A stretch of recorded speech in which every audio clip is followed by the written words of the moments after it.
And this is our meeting of October 19, 2021. Just repeating because we started the recording after your intro. Woods Gray? Here. Babcock? Present. Hara?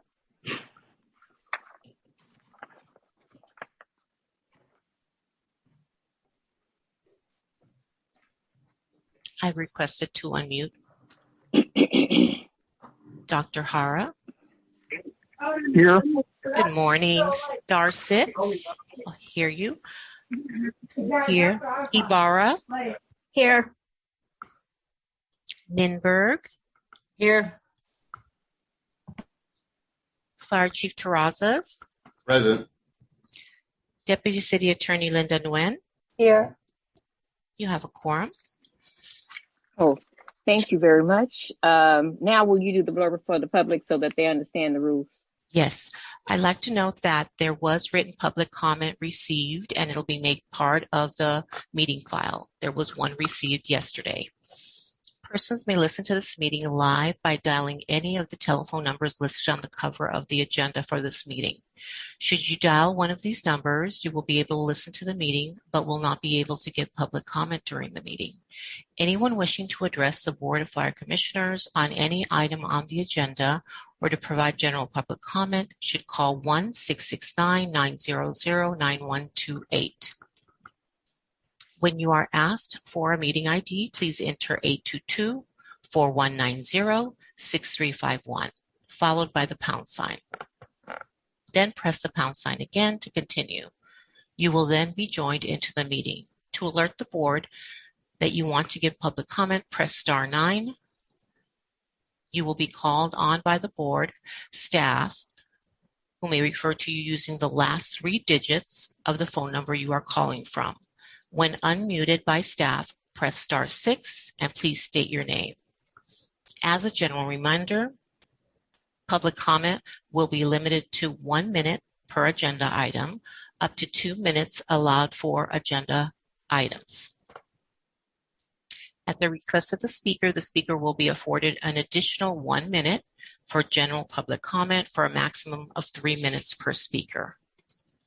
Thank you, Madam Chair. Okay, thank you. At this time, we'll have the flag salute in the moment of silence by Chief. Good morning, Chief. Morning. Please stand, right hand over your heart. I pledge allegiance to the flag of the United States of America and to the republic for which it stands, one nation under God, indivisible, with liberty and justice for all. Please join me in a moment of silence in honor of past and present members of the Los Angeles City Fire Department who have devoted their lives to the protection of our community. Thank you. Okay, thank you, Chief. The next item is the Commissioner's comments. Are there any comments from the Commissioners? Commissioner Hara, I've asked to unmute. His hand is raised. President Woods Gray. Okay, Commissioner Hara. Good morning. Okay, good morning. Good morning. Since the last meeting, can you hear me? Yes.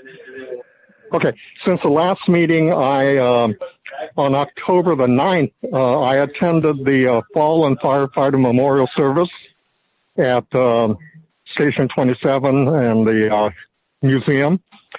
And that was also the day that Tom LaBonge was being honored with a day of service.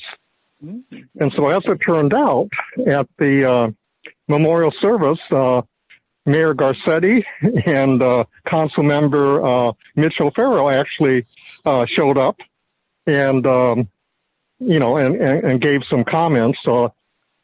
Since this was the first memorial service we've had for quite a while, there were a number of our firefighters who passed away in the late part of 2019 and then 2020 and then 2021. So there are over 200 individuals where the family members were allowed to put roses at the to dedicate, their family member. And so Mayor Garcetti had great comments, and then the keynote was Anita Morris, and she's the widow of one of our firefighters, and she gave a great talk in terms of how to deal with the death of a loved one. And then on and then it was the traditional memorial service where they had the ringing of the bells and they had the flyover by air ops and then taps being played as well. So it was a great event. And then on the 13th, basically, I attended the Firefighter of the Year awards ceremony at the DoubleTree, and in that event, Tommy Kitahata was being honored, and it was interesting because the invocation was provided by the Firefighter of the Year of the previous year, so Rick Godinez provided the invocation, and parenthetically, the benediction at the end was provided by George Negrete, and it turns out that all three of them were part of our urban search and rescue team that went to New York after 9/11. So that event is always great because a lot of the previous winners of the Firefighter of the Year are in attendance, and as Chief Terraz frequently indicates, this is like the Hall of Fame of LAFT that shows up for this event. And once again, it was a phenomenal event as always, and so I was happy to represent the Board of Fire Commissioners at that event. Thank you, Dr. Harr. Thanks for always being there to represent the commission. Are there other comments from other commissioners?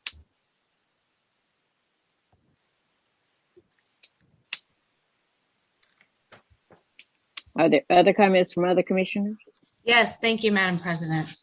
Oh, Commissioner Ninberg. Good morning. Good morning. So, as you all know, we have a critical staffing shortage and a deadline of, I believe it's tomorrow, for the vaccine mandates. And now is the best time to request a report back on the standards of cover. We voted on, I believe, funding in 2018. I would like that to come to commission verbally next meeting to expedite, and then followed up with a written report the following meeting. This body has been asking for standards of cover for 7 years. So I'm not sure what happened to it because we voted on funding.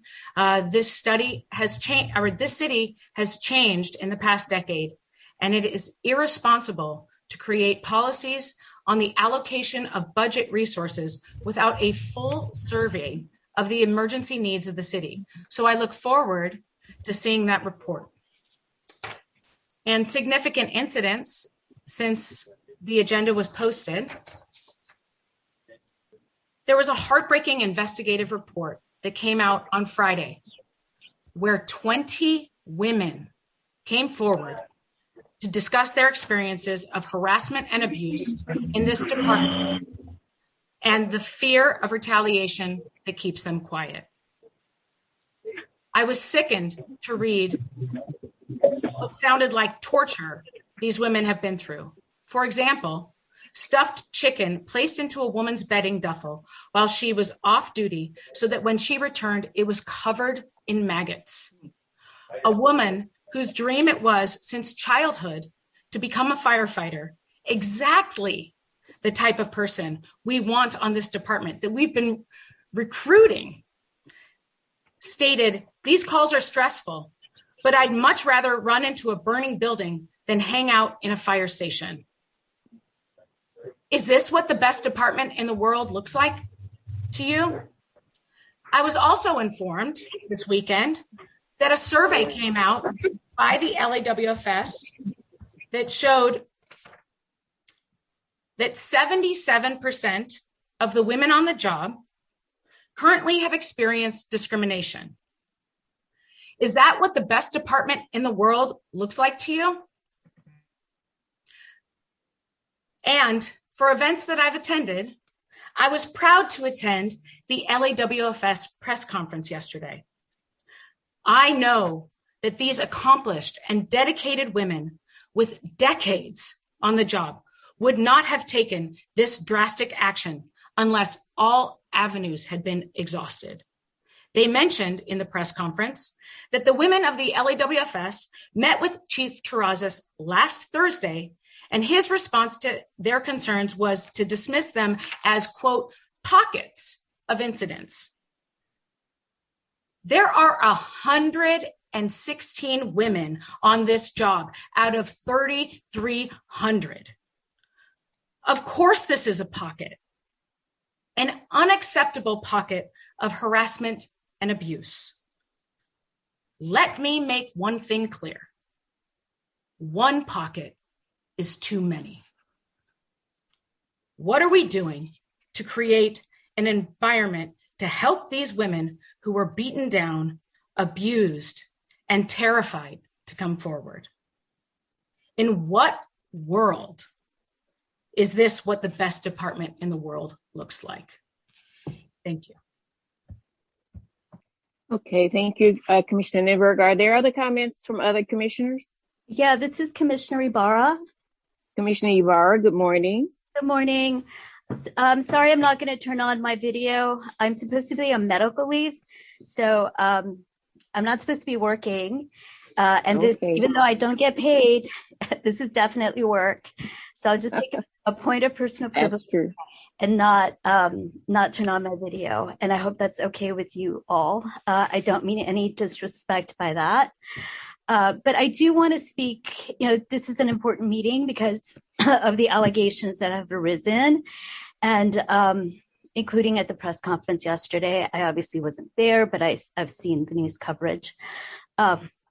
First, let me be clear. I believe all the women who have stepped forward and made allegations about harassment, I believe that they are speaking their truth. Sorry about that. I believe they're speaking their truth, but as a lawyer, and really as the only lawyer in this commission for the last 8 years, it is absolutely my obligation and my duty to say that objectively, the truth of these allegations have never been adjudicated because most of these incidents were never reported to the department, as in they were never reported to Professional Standards Division or to law enforcement, and no actions were ever filed in the court of law. So there has never been an objective investigation or adjudication as to the truth or falsity of them. So I believe the women, I believe they're speaking their truth, but we don't know the truth because there's never been an adjudication. This is key.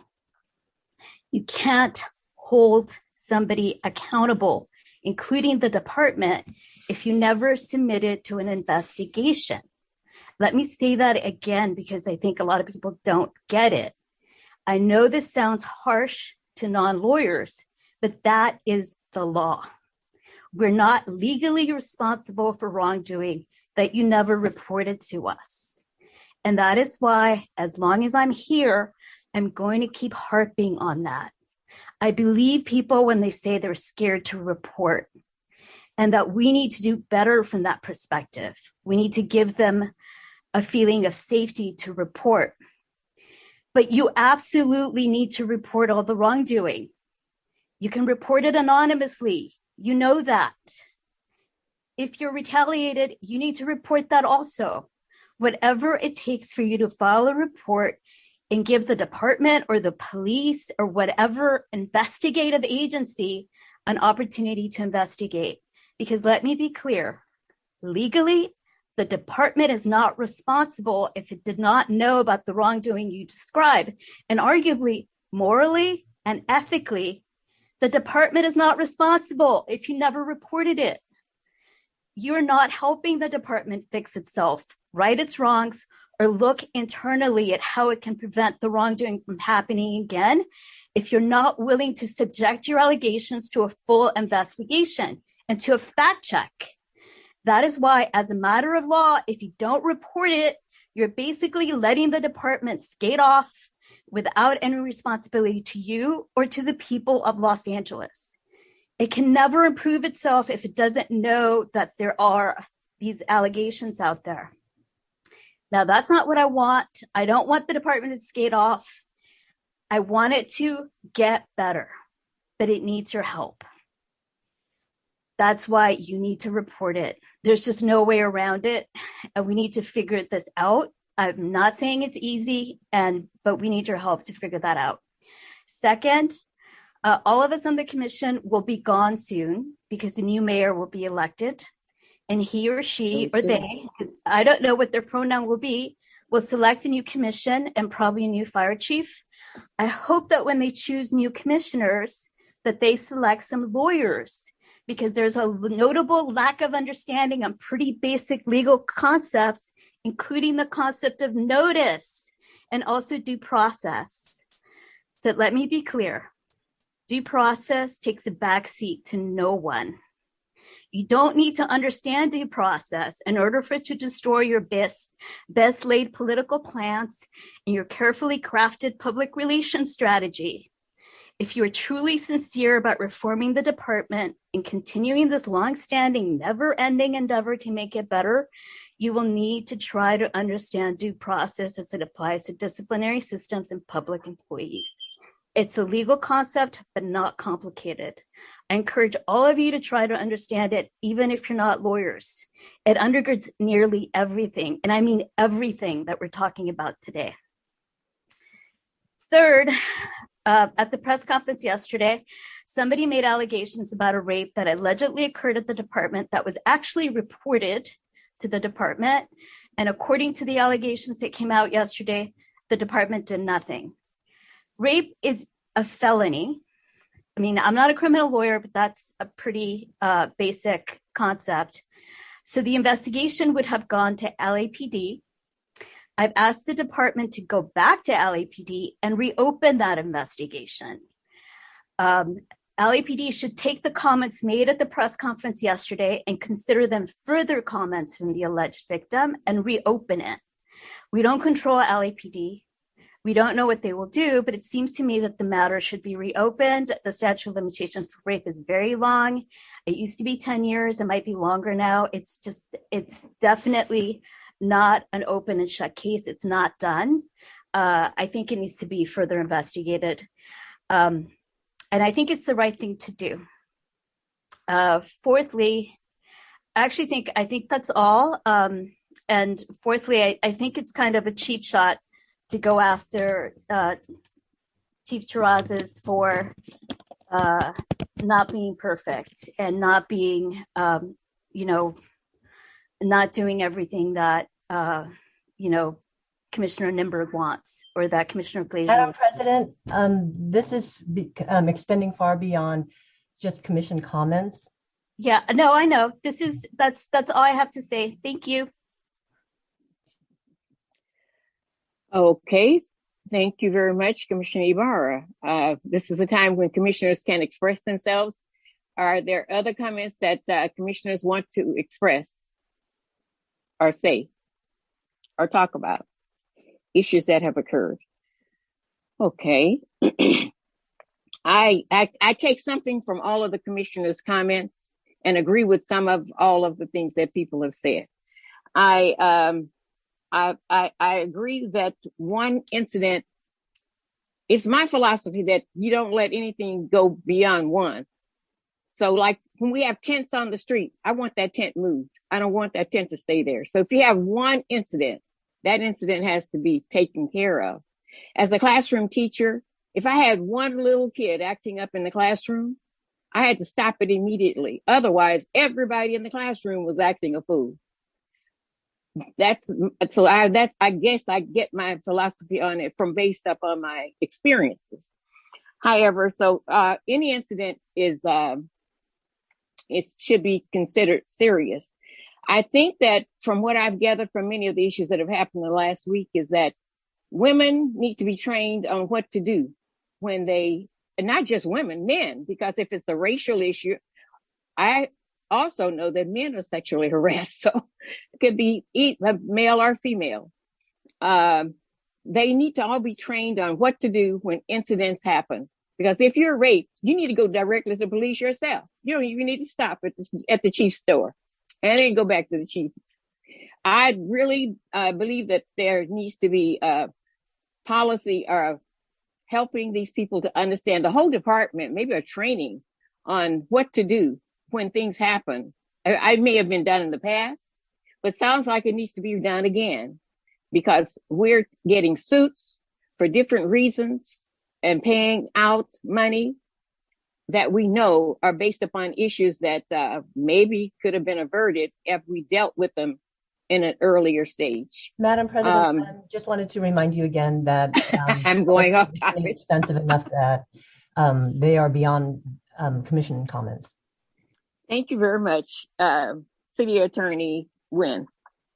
But I do think that something has to be done to, and I agree with Commissioner Ivar. We realize that when a new mayor comes in, and always has happened in the past, that this will be the end of this commission and the beginning of a new commission and a new department head. But whatever we can do before that will be great, will be good. If we can make changes and say that we did that before we left here.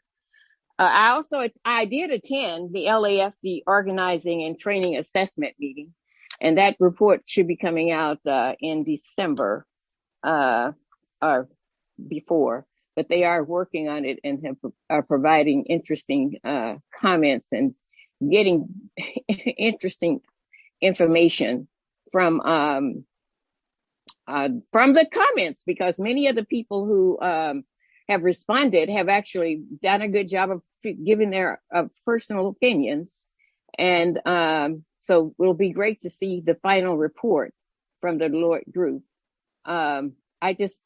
There's one section where I have to go back and ask them to explain it to us in another way, but I have to deal with them on that. Other than that, I think that we're probably ready to move the agenda. And the next item on the agenda is the report of the fire chief. Good morning, Chief Terraz. Good morning, Madam President. Let me start off by answering Chief Ninberg's question about the standards of cover. That is in progress, and we will have a final draft by the end of the year, and we're more than happy to report back in the manner she recommended when that draft is completed. But I want to move on to the press conference yesterday. I feel I must respond to the comments made yesterday by Chief Larson during her Zoom press conference in which she criticized me and the department. Chief Larson stated that I choose to ignore her work environment complaints and quoted a discussion we had in a meeting last Thursday. She is quoted as saying that I had dismissed poor work environments as one-offs or pockets. That is incomplete and incorrect. When she asked if I believed we had poor work environments, I said with 106 fire stations on 3 platoons, plus office assignments, we have about 350 different work environments. Therefore, with close to 4,000 employees working at these assignments, it is likely that we would have some conflict that would lead to a poor work environment. I described this as pockets within the department. As I've heard a female firefighter make a comment in a recent commission meeting saying she only has had a positive work experience, and others have stated the same to me during non-public settings, I believe the reality is somewhere in between this perspective and Chief Larson's. However, if even one firefighter feels reluctant to come forward to report misconduct for fear of retaliation, then that's one too many, and the department must take action. That is why the department has taken tangible, verifiable steps to address this issue. These steps include, number one, the department funded the organizational study currently being conducted by Deloitte, despite obstacles such as the pandemic, civil unrest, and a budget deficit. This is a fact. Number two, the department supported the organizational study process at every step, including with a letter from me to all members encouraging them to participate in an organizational studies survey. This is a fact. Number three, the department created a budget request containing our budget proposal on today's agenda to fund diversity and inclusion elements of the Deloitte organizational study. This is a fact. I also must address the most outrageous statement made by Chief Larson yesterday, that the department took no action with an alleged rape incident. Upon learning of this allegation, the department immediately initiated an administrative investigation and notified LAPD so they could initiate a criminal investigation. Upon interviewing of the female involved, the LAPD did not file a criminal report. This is a fact. And lastly, Chief Larson has asked for my resignation based on her false statements. When I was appointed over 7 years ago during the press conference to announce my appointment, I was asked by a reporter how long would I stay since several of my predecessors had only lasted a year or so. I replied I would retire when Mayor Garcetti left office. I have been open and transparent about this issue whenever I've been asked during the past 7+ years. Knowing this, I engaged in succession planning with the mayor and his staff weeks ago. So when I retire, it will be because I fulfilled my commitment, not due to a negative PR campaign. This is a fact. That concludes my statement, Madam President. Thank you.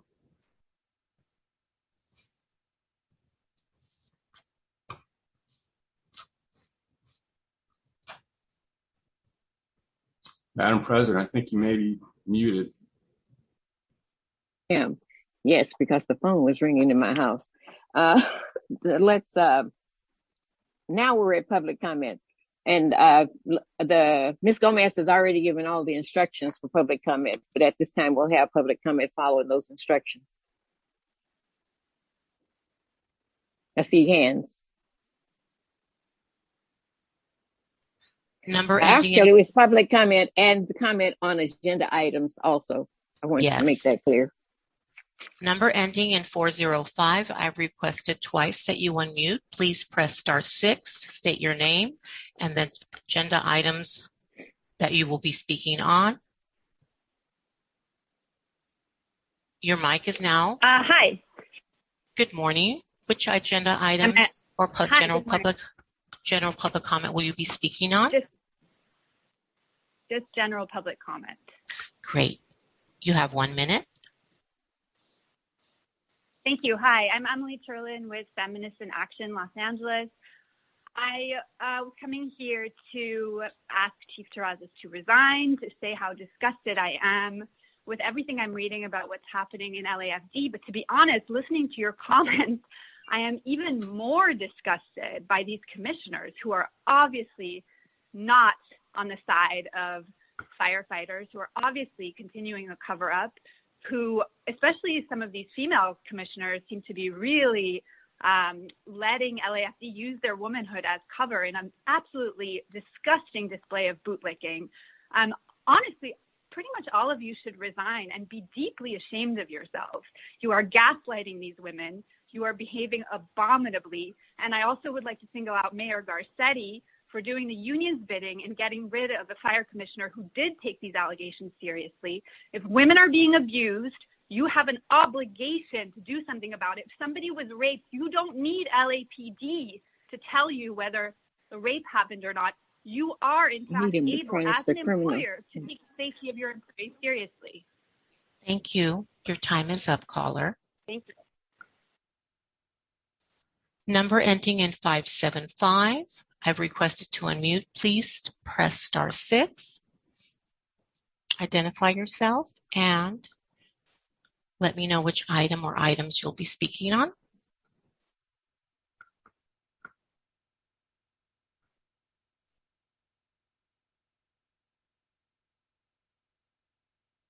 Your mic is open. Hi. Can you hear me? Yeah, this is Michelle Fallon. I'm calling with North Virginia Visible, and I would like to speak on all the items, actually. Okay, you have 3 minutes. Great, thank you. So first, being a woman myself and just going through life, it is very, very hard. We have to take a lot of abuse, just generally. I've had male bosses say, you're not making more money than me, or, talking about my body or whatever. This happens all the time. I cannot imagine in a fire department, women coming forward takes a tremendous amount of courage, that they would put themselves on the line like this if it were not true. The retaliation is huge. The reporting I'm reading is horrifying, where men are threatening them. If you say anything, your career will be over. I would imagine that rape probably was not the only one. That is my guess. That is speculation. I get that. But to talk about that out loud, I can't imagine the terror and fear that those women feel. And so the fact that when Chief Terraz just spoke, he didn't even recognize their pain. That to me says kind of everything. I am calling for his resignation. You don't need to wait for Garcetti to leave. You can leave now. Not a problem. This is, the training aspect, I think, kind of is BS, because you're keeping the problem there. You need to get to the root and dig it out. I don't know, burn it down and rebuild it. You guys are fire people. You can put out the fire, rebuild, or whatever. I don't know, but it is totally wrong. It's male toxicity. I'm so tired of it. And I used to hold the fire department in such high regard. At this point, I trust the police more than I do the fire department, and I do not trust the police.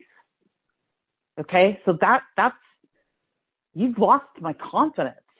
You're not taking this serious. I don't want to hear about, we're going to report, we're going to do this, we're going to incrementalize, we're going to basically prolong their suffering and, threaten them further while we're doing this. That's essentially what will happen. And I am not okay with this by any means. And Mayor Garcetti, if you're listening anywhere, you need to do something. This is kind of on you, pal. And I am not, I'm going to be very vocal about this. I can imagine if this goes on in LA, like the one of the biggest, city in the States, one of them. Sorry, caller, your time is up. I apologize for cutting you off, hon. That's okay. Nope, I'm done. Time is up. Thank you for your comments. Mm-hmm. Number ending in 510. I've requested that you unmute. Good morning. Hi. Please identify yourself and let me know what agenda item or items you'll be speaking to. Thank you. Can you hear me? Yes. Okay. Hello, my name is Susan Shu, and I'm a 25-year resident of Los Angeles and a business owner and a writer. I'm here to address sort of general comments, but I also want to echo what Michelle just said. So I don't know can you tell me how much time I have? You have, if it's general public comment, 1 minute. If it's not another specific item, no additional time. Okay, it's general comment. Okay. All right. Among the many trainings I have, I'm a public health epidemiologist, and so I care a lot about what I've heard, and I'm really pretty horrified about what I've heard in what's come to light. And I agree that it's very, very difficult for women to come forth in the workplace. So I want to completely echo that, but I'm actually here to speak more on public health issues, because there's been a recent public health video or a recent social media post by LAFD Captain Christian Carnucci, where he posted a video about the, quote, tyranny of the vaccine mandates for firefighters in Los Angeles. He railed against the mandate. He called it not in interest of the, quote, unquote, little guy, and said that people were, quote, playing politics with an individual's personal safety. Let me tell you something. If you're a firefighter, your responsibility is first and foremost to protect the community. You are a public servant. If Carnucci doesn't believe that keeping our community safe from COVID-19 is an important part of his job, he should probably pick another profession. Firefighters are the people we call on the worst days. They enter people's homes. They assist people with COVID-19. Then they have to go to somebody else's house for another call. During the pandemic, I had firefighters in my house for a medical emergency. I apologize for cutting you off. I'm sorry, but your time is up. Caller. Okay. Thank you. Thank you. Number ending in 682. I've asked that you unmute. Hi. Hello. Please state your name and the agenda item or items you'll be speaking to. Dr. Tom Williams, Citizens Coalition for a Safe Community, items 3 and 5C. You have 2 minutes, Dr. Williams. Thank you. Basically, I have submitted my written comments regarding a Public Records Act request for all brush clearance issues, documents, reports for brush clearance, because we've been watching brush clearance be variably applied throughout Northeast LA, and specifically in my 40-year owner-occupant area of El Sereno, or 90032. We're quite concerned that brush clearance and debris removal is not being done in many places, but it's done severely in others, and we're quite concerned regarding that. So we're going to make a report regarding the number of lots throughout 90032 that have not met their brush clearance requirements.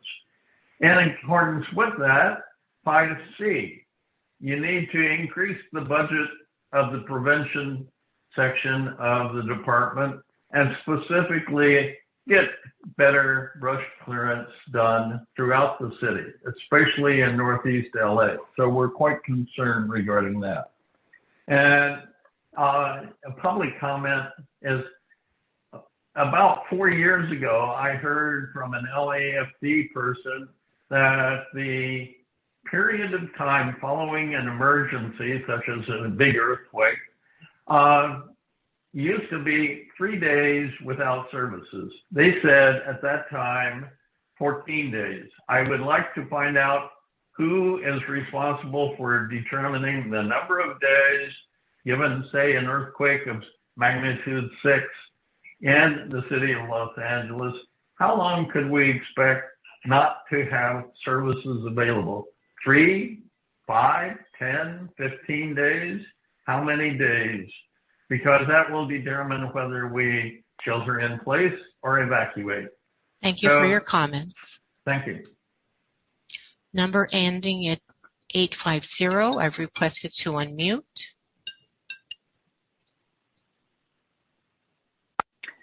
Yes, hi, my name is Dusky Wannamaker, and I'm addressing public comment. You have 1 minute. So, okay, I just wanted to comment on how sick it's making me to hear continually and read about the treatment of Black and female firefighters in the LA Fire Department. I'm like Michelle, I just had put the fire department way up there. Well, turnaround, big turnaround here after the things I've been reading and hearing. The rampant racism, sexism that exists within the department, these stories make me want to throw up. Now, much as y'all might wish it, we're not living in the dark ages anymore. This behavior is misogynistic, racist, sexist, arrogant, uber narcissistic, starting with the fire chief, and it must stop.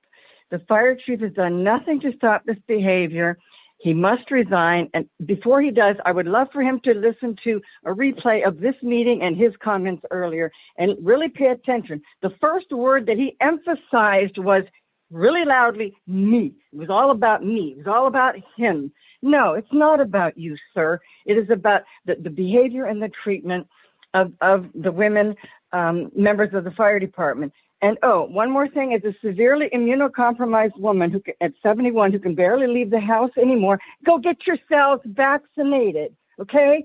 You want to help somebody, get yourselves vaccinated. Thank you.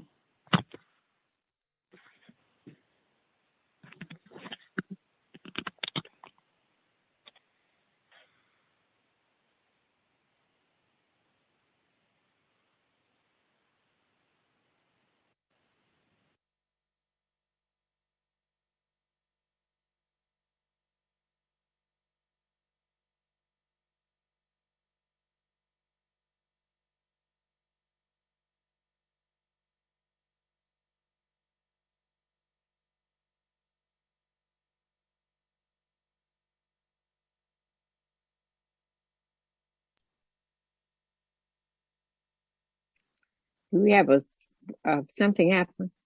Leticia, Hello? are you still on? Oh, Leticia. Hello? Where is her box? Is Yes. she on I'm mute? waiting for Okay. the caller to unmute themselves. I've requested twice already. Number ending in 265. Press *6 to unmute yourself.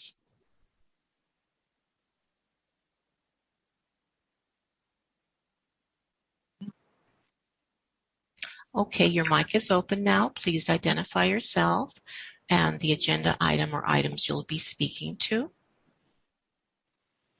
My name is Brandon Terraz. I'm a Los Angeles City firefighter, and it's just public comment. Great, you have 1 minute. Okay. Is City Council, the Board of Fire Commissioners, and the Fire Chief completely ignoring the fact of science that antibodies are just as good, if not better, than the vaccine, and also ignoring scientific evidence of treatments out there for COVID-19? Also, science is evolving, and better treatments and/or vaccines may become available soon, such as there's a COVID pill coming out, and there's a vaccine called Novavax. What is the rush? You guys only want to pressure city workers against their will to get the vaccine. What is the rush? You're willing to have thousands of city workers fired, have a reduced workforce, have reduced public safety, and close more fire companies every day because the City Council refuses to have an open mind and only pushes one agenda. Firefighters have responded for over a year without a vaccine and with proper personal protective equipment. If firefighters take all precautionary measures with screening, proper personal protective equipment, and don't need to do something against their will to get the vaccine, they can do their job just fine, just as they have. They can do their job as they did over the last year. If you're vaccinated, you can still transmit the virus. So why discriminate against people that aren't vaccinated? Thank you for your comments. Number ending in 444. I've requested that you unmute. Please press *6. Can you hear me? Hello? Hey, can you hear me? Yes. Okay, my name is Jessica Craven. I am a member of Feminists in Action, also a group called Momtivist. I'm also an elected member of the LACDP. I'm in a bunch of other groups, but first and foremost, I'm speaking on all items, by the way. 3 minutes, please. Okay, I am a mom. And I, like many other people who have spoken here today, used to look at the fire department and think those are the good guys and gals and people. I used to think, those are the ones, I would tell my kid, like, cops, but, firefighters, they're, trust them. They're great. They're all the sweet guys go to that. They go over there. Stupid of me, right? Really dumb. But that was what I used to believe, like so many of us. And now, you know what I see? You know what I tell my kid? Stay away from them. They're racists. They're white supremacists, they're abusive, they're rapists, and I'm sure there are some good ones in there, but after hearing the testimony of these women, and after hearing the commissioners, most of them, except for Commissioner Ninberg, talk as if this is like something that's been overblown and is absurd, hearing the chief talk about himself and how determined he is to fill out his term and not say a word about the shit that has happened to these women and to Black members of the force, I am disgusted, I am revolted, and I am shaking. This is, I don't even know. And then to hear an anti-vaxxer come on here, a member of the fire department, sit here and say, well, oh God, I don't even know where to start. So Colin Powell, who died yesterday, was immunocompromised. He died because he does not have antibodies against COVID. So a firefighter would not have been able to help Colin Powell in a fire without endangering his life. So you guys want to believe Fox News talking points at the expense of immunocompromised children with cancer. You don't want to help them because you don't want to get a little vaccine. I used to think firefighters were brave and tough, and now I see them as neither. And here's what I have to say to Eric Garcetti. Eric Garcetti, who has known about this, who has allowed the best commissioner, the one who is fighting the hardest against this stuff, who has forced him off the commission. I have nothing but, honestly, scorn for him.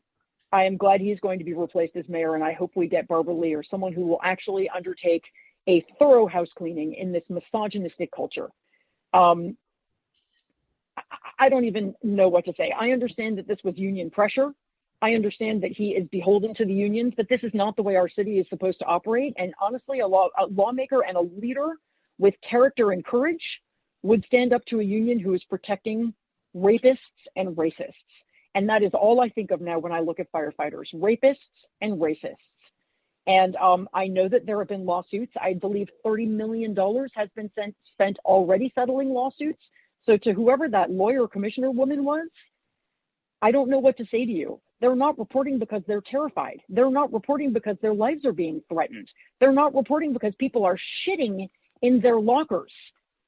How disgusting. How repugnant in Los Angeles. And you can't tell me that this is something that is nationwide, because we hear that these women go and work in other departments in other states and do not have this experience. I'm sorry, caller. Thank you for your comments. Your time is up. Sorry. Okay, good. Thank you. Number ending in 445. I requested that you unmute. Okay, good. Fucking livid.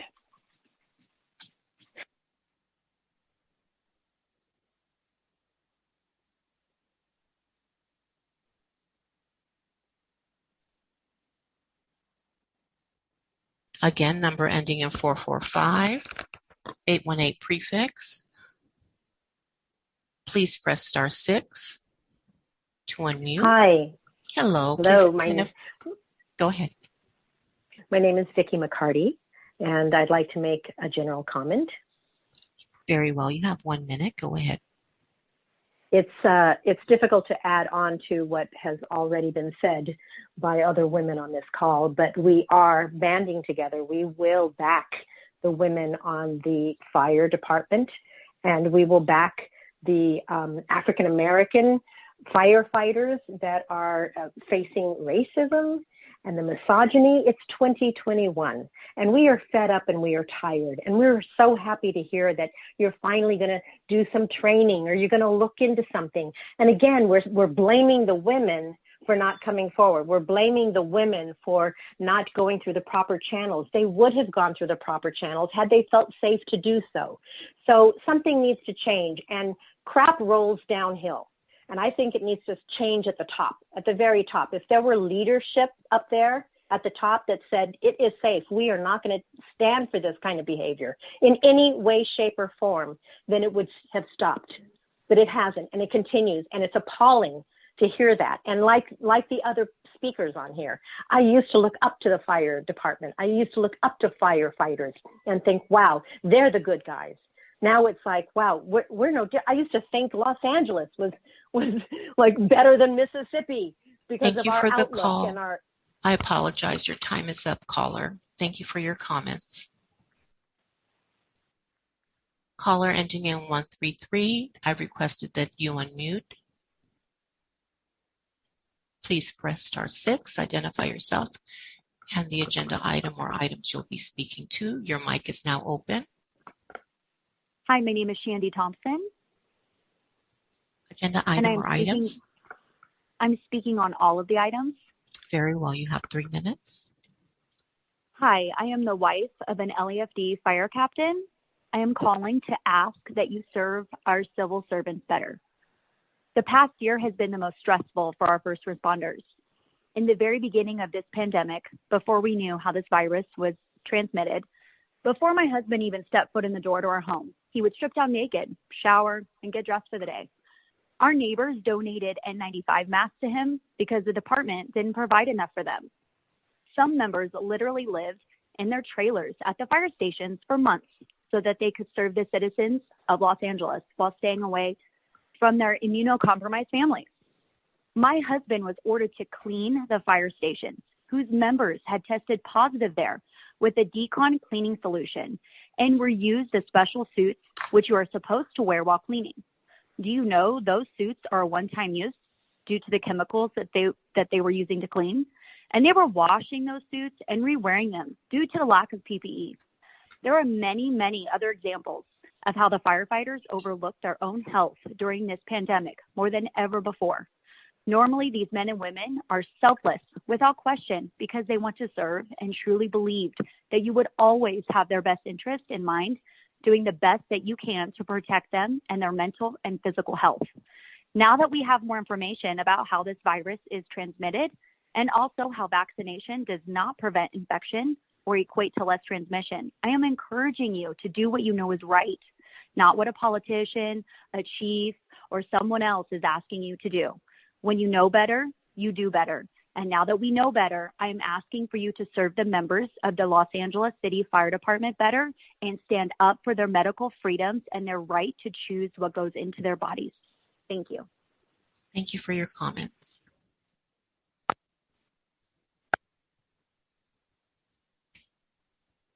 Number ending in 108. I request that you unmute. Please state your name and the agenda item or items you'll be speaking to.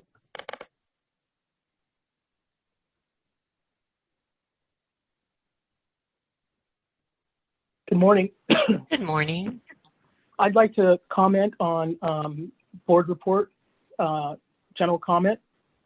General public comment. Yeah, you have and 1 minute. on one of the board reports. One of the board reports. You have 2 minutes. Go ahead. Thank you. Good morning, Madam President, Vice President Hart, Commissioners, Fire Chief, and Command Staff, City Attorney Nguyen. My name is Chris Larson. I'm President of Los Angeles Women in the Fire Service.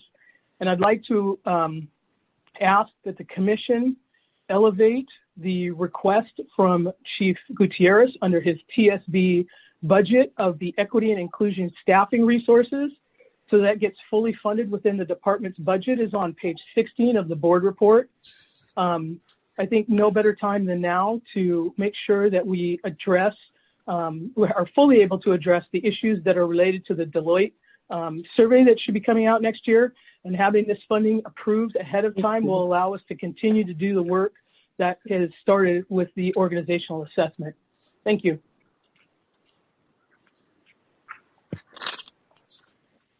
Thank you for your comments.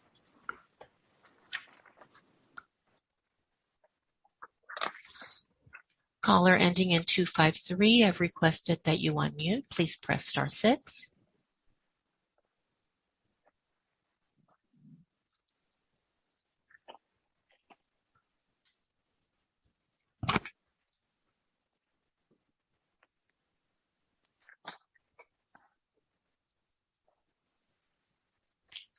Your mic is open. Please state your name and the agenda item or items you'll be speaking to.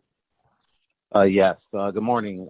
My name is Robert Hawkins. I'm the Executive Vice President representing the Centurions organization, and I'm here to speak on all items. Good morning, Fire Commissioners. Good morning, Madam President.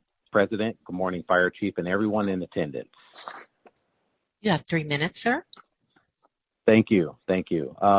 This morning I'm here to speak on agenda item, I believe it's agenda item 4C, the proposed budget.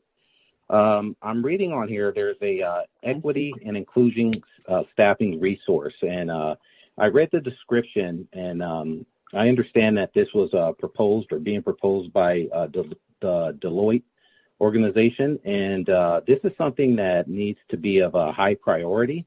It's something that this department needs. We've heard the comments this morning, and I want to say that, we are in challenging times right now. And I want to tell the members speaking that the organization hears your voice. We believe you, and we will do whatever it takes. Our organization will do whatever it takes to make sure that we have equity for all members of the LAFD. And this is truly how we serve the citizens, making sure we fix the department and whatever issues that we have so we can better serve the citizens and better serve ourselves in these fire stations. I also want to take the opportunity to say your leadership, Chief Larson, is not being ignored. Okay? What you're doing is courageous and is my definition of leadership. Whether you agree or disagree with the stance that LAWFS has taken, okay, I will not sit here and let Chief Larson be ridiculed. Thank you. Thank you for your comments, caller. Number ending in 108, I've requested to unmute.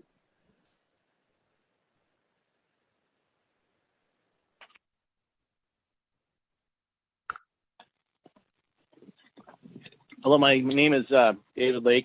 Good morning, Fire Commissioners, Fire Chief. I'm a firefighter for the City of Los Angeles. I just wanted to share my feelings about the vaccination this morning. Is it only in general public comment or other agenda items also? Okay, yeah, this morning I just wanted to speak about the vaccination. Okay, general public comment, 1 minute. I had COVID 15 months ago, and my wife recently had COVID really bad, and 2 children. And I stayed home for about a month to take care of them because she had COVID pneumonia. And I had not been vaccinated with the shot, and I felt that my immunities were strong enough to, I really felt like I'm going to put this to a test, a real live test. So I took care of my wife and 2 sick children during this time for about 2 weeks, and I didn't experience any symptoms. I tested 3 times in the last month. All came out negative for COVID. I just got my serology test back, and my antibodies are still strong 15 months later. So my encouragement is to look at natural immunity as an avenue for consider being vaccinated or protected.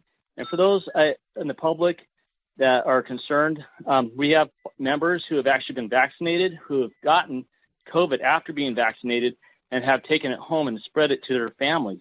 I apologize, caller. Your time is up. There we go. Thank you.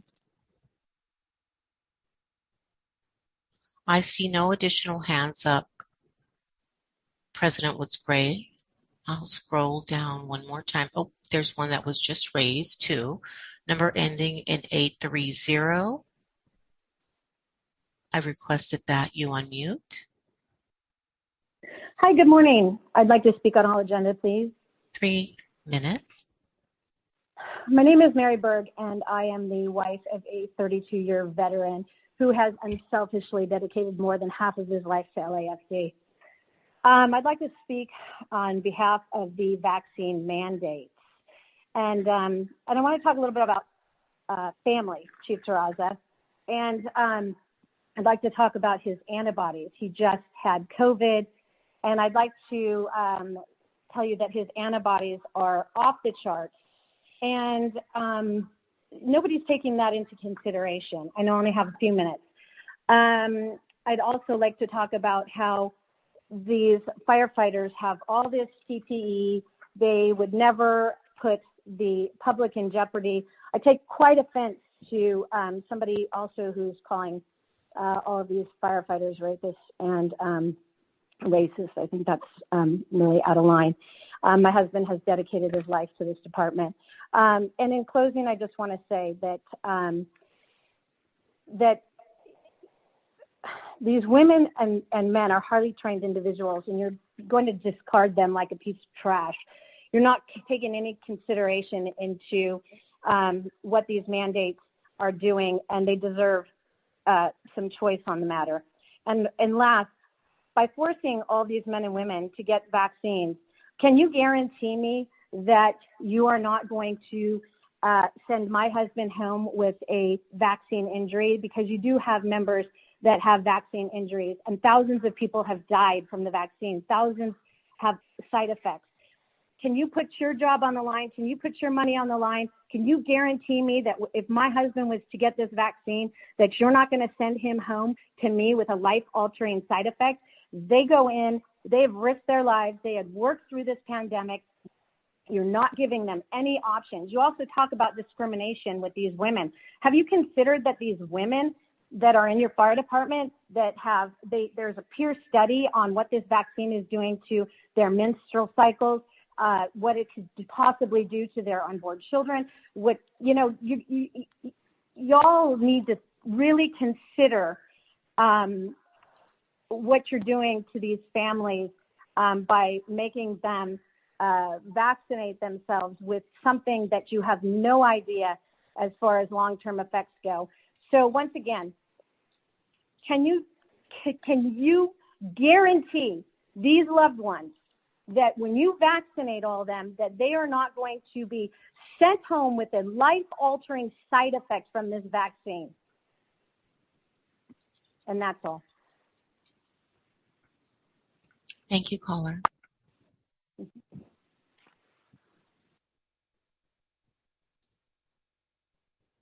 Number ending in 955. Please unmute.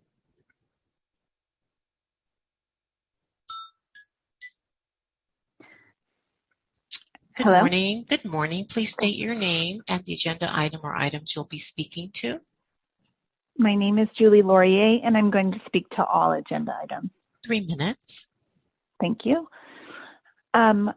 Mandating something with the possible adverse effect of death should never be mandated. I'm imploring all of you to be brave and stand on the right side of history. When you close your eyes tonight, listen to your heart and do what's right, not what is popular. Think back to the moment you decided to serve people and listen to that servant's heart, and know that all of the firefighters you are about to terminate have that same heart. Many of these heroes decided as children that this is what they were called to do and have dedicated their lives to doing it. With the current shortage of heroes, we need them all, and we need you to do what is right. As a teacher, I can tell you that your children and grandchildren are watching.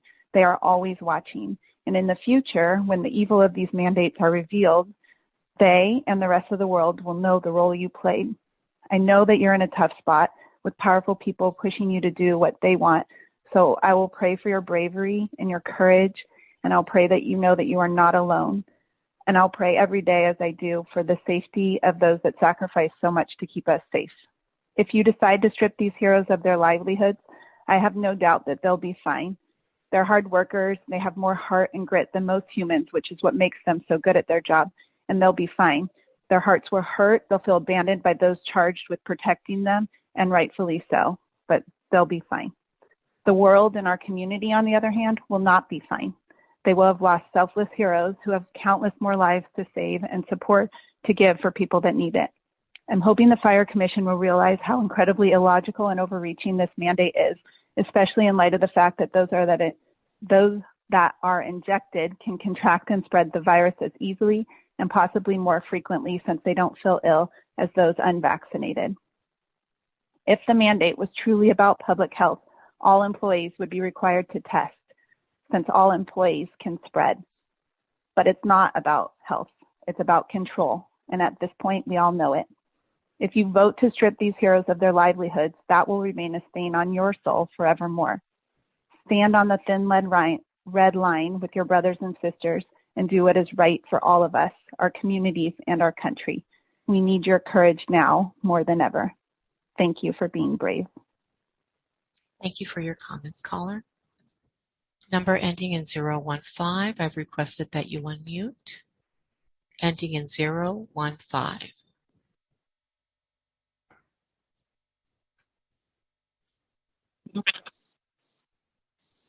Hello? Hello, caller. Please identify yourself and the agenda item or items you'll be speaking to. Are we speaking on all the items? 3 minutes. My name is Devin Gales. I'm a paramedic firefighter for the city of Los Angeles. I have been for this department for 21 years. This is my third fire department in life. So I've been in the fire service for 29 years and in the medical realm for 29 years as well. I must say, I've been here before with the city and with the fire department when my life and my family's life and myself was in jeopardy. I've had 3 heart attacks during the stint of my fire career. Luckily, I'm still here. I'm still part of the fire force and able to do so by the grace of God. One of the things that I've always prided myself on is being a good servant, being someone that individuals can count on, not only just my family, but my neighbors and everyone around me.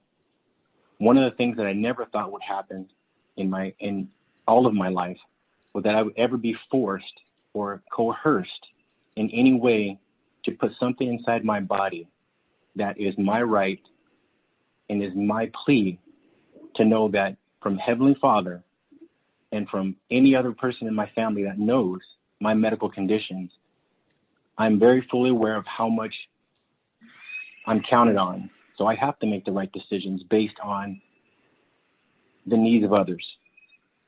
One of these things about this mandate that really destroys the humanity of it is the word force and the word mandate and the word fire, or any of the things that would make an individual want to go left or right. I must say this. If anybody had a choice of either a yes or a no when it comes to their life, when it comes to their children's lives, I don't know any parent out there who wouldn't attempt to make the right choice for their children, for those they love, and for themselves. Not one person speaking today, if they're placed in that position, wouldn't know exactly what to do. And it would be erring on the side of the family and your safety and the safety of others at all times, at all times. One of the things we need to understand is this is dividing not only a department, but a nation. First it was Black Lives Matter, then it was Republican and Democratic. Now it's vaccinated and unvaccinated. Listen to what you're saying. You're talking about people, individuals with real families, with real problems, with real medical conditions that are actually scared to take the vaccine for whatever effects it may have. And we know that it does have effects. I've lost my brother and I lost a dear friend who's vaccinated. Thank you, caller. Your time is up.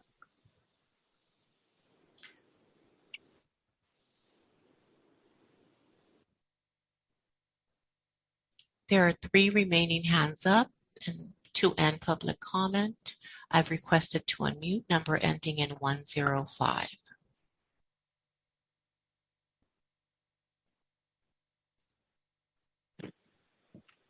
Hello, caller. Your line is open. Please state your name and the agenda item or items you'll be speaking to. Good morning, Freddie Escobar, public comment, and all items on the agenda. 3 minutes. All right. Good morning, Commission. Hope everyone's doing well. Freddie Escobar, President of United Firefighters of Los Angeles City, representing over 3,400 brothers and sisters of the LAFD. I'm going to first start on the city mandate vaccination policy. When the pandemic first hit LA, our firefighters were asked to step up and do things nobody else would do. We took the lead on the COVID testing efforts, and we worked double time to care for Angelenos who were sick and dying, many of them right in front of us. We didn't have an option of staying home, working from home. We showed up every day during medical uncertainty and a global pandemic. Now, the same men and women who work nonstop to care for Angelenos are facing possible termination because of this mandate. It's morally, ethically wrong to do this to the people who have given so much to this city. And it's practically wrong to do this and an understaffed LAFD that can't afford to lose any firefighters without devastating impacts to public safety. Can't afford to lose one, let alone 50, let alone 100. I want to talk about reports of discrimination and harassment. As a Latino and a native-born Spanish speaker who has served in the LFD for 32 years, I can say that UFLAC has zero tolerance for any harassment or wrongdoing based on race, ethnicity, or gender. We support a diverse fire department where the only qualifications that matter are your integrity, your sacrifice, and your ability to get the job done. I will personally speak with any firefighter who has experienced discrimination or retaliation and make sure that this behavior stops and to ensure that they are protected. I don't want for any of our members to face this behavior, period. But I don't need to hear any civilian, especially a certain member of this commission, tell me what it's like to be a firefighter in the LAFD. You don't know, and you only fan the flames of your own political agenda. Time over, and over again.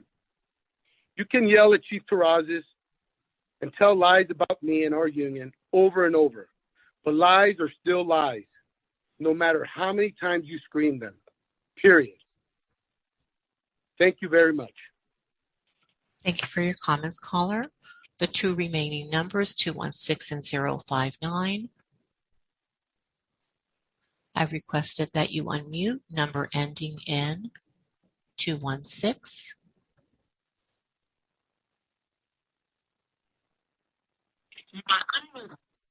Good morning.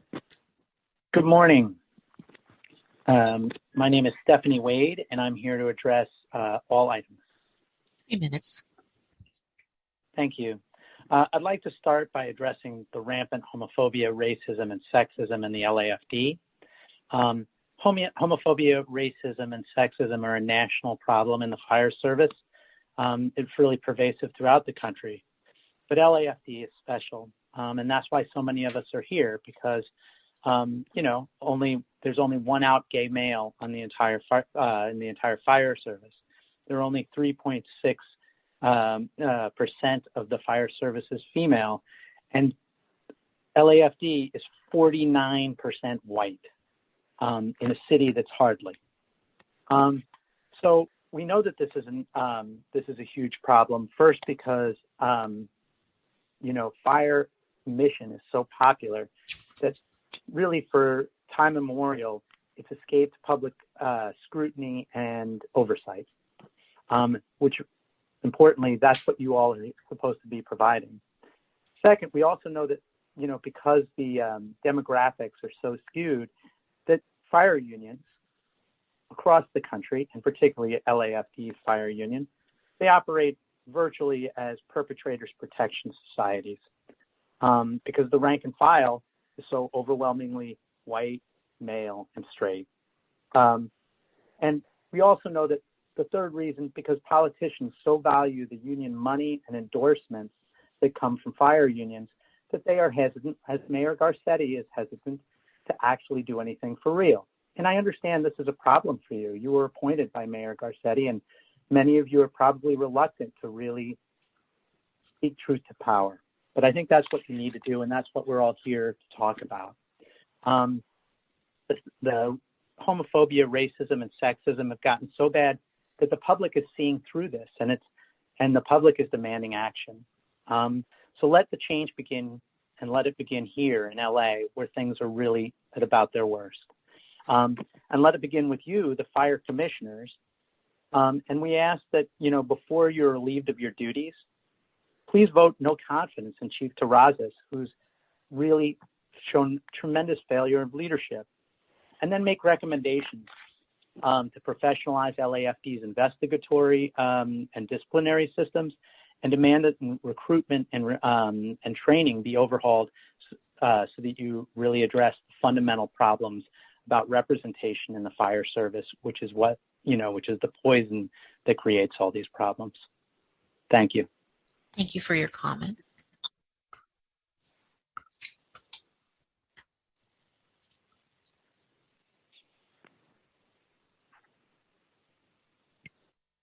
Last caller ending in 059. I've requested that you. Good morning. Good morning, sir. Your mic is open. Good morning. Hi, my name is David Fabella. I'm a 27-year fire captain with the LAFD. This department I've once held in high esteem. It was the premier and leader in the nation because of the men and women that make up its ranks, from firefighter, from the recruit firefighter, all the way up to the fire chief. Over the years, yes, it's had its problems like any type of organization. And yes, it stems from either lack of leadership, misleadership, or the men and women that are being recruited into its ranks. But we work to overcome those. We are a firefighting family, regardless of gender, ethnicity, sexual orientation. We all work for the one common goal, and we've always been successful, and that's what's made our department as strong as it has and a leader in the fire service. We set the benchmark, and we've done so for years.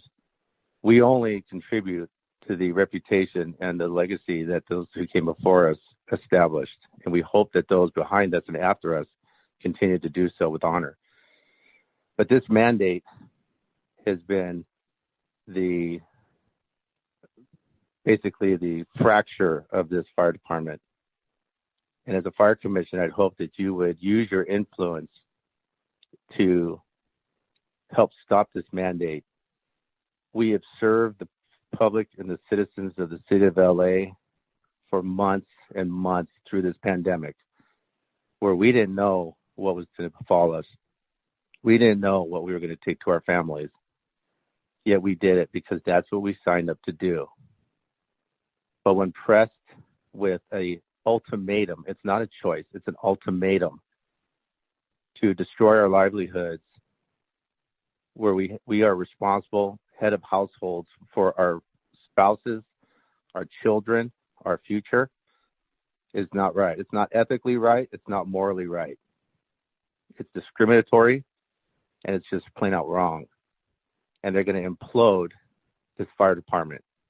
And the people who are going to be the recipients of the lack of service or the fractured fire surface and safety is going to be the citizens of Los Angeles. The citizens have no idea what's about to befall them if the city moves to terminate 1,000 firefighters. We are already stretched thin, and yet we overcome. We adapt and overcome at our own physical and mental and emotional toll. So this mandate for a power grab, which we now know as more and more data evolves, that can be transmitted from vaccinated to unvaxxed and from vaxxed to vaxxed. It's not a vaccine, it's a therapeutic. We've worked to overcome this. We've worked to care for the citizens, and we don't bring the citizens infectious disease. They call us when they're sick, and we don't hesitate. We don't pause. We don't question. We respond. We treat them with the utmost professionalism to do our jobs that they would expect. You show me one case. Thank you, caller. I apologize. Your time is up. And I just want to give a reminder to the public that only those that are in the queue when the president begins the public comment section of the agenda will be allowed to speak. So I don't want there to be any confusion for any remaining callers who had your hands raised. Thank you, Madam Chair. Thank you. Thanks, everybody, for your public comment. We feel that everyone should share how they feel. But something that I forgot to say during my public comment, and I feel compelled to say it, is that the Fire Commission, while I support vaccinations, has nothing to do with the ordinance or the laws of the city of Los Angeles. These ordinances and laws are made by the city council and signed off on by the mayor. I, the chief, and the whole department we have to follow the ordinances. We cannot change them. And so I want to make that clear, because I did receive, and I'm sure many commissioners have received also, many emails asking for actions that we have no control over. And then on the other hand, I also want to make sure that everybody who has spoken out against any kind of impropriety is make sure that you know you're not to be retaliated against. If you do, please call me. We need to work on that. Thank you very much. Now we'll move on to the next item on the agenda, which is the consent agenda items. Is there a motion to approve to receive and file the consent agenda items? Motion to receive and file consent items. Second. It's been moved and second that we receive and file consent agenda items. Ms. Gomez, would you do a roll call, please? Woods Gray? Aye. Babcock? Yes. Hara?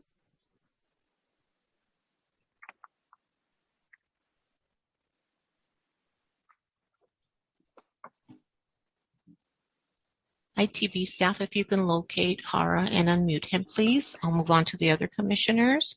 Commissioner Ibarra? Aye.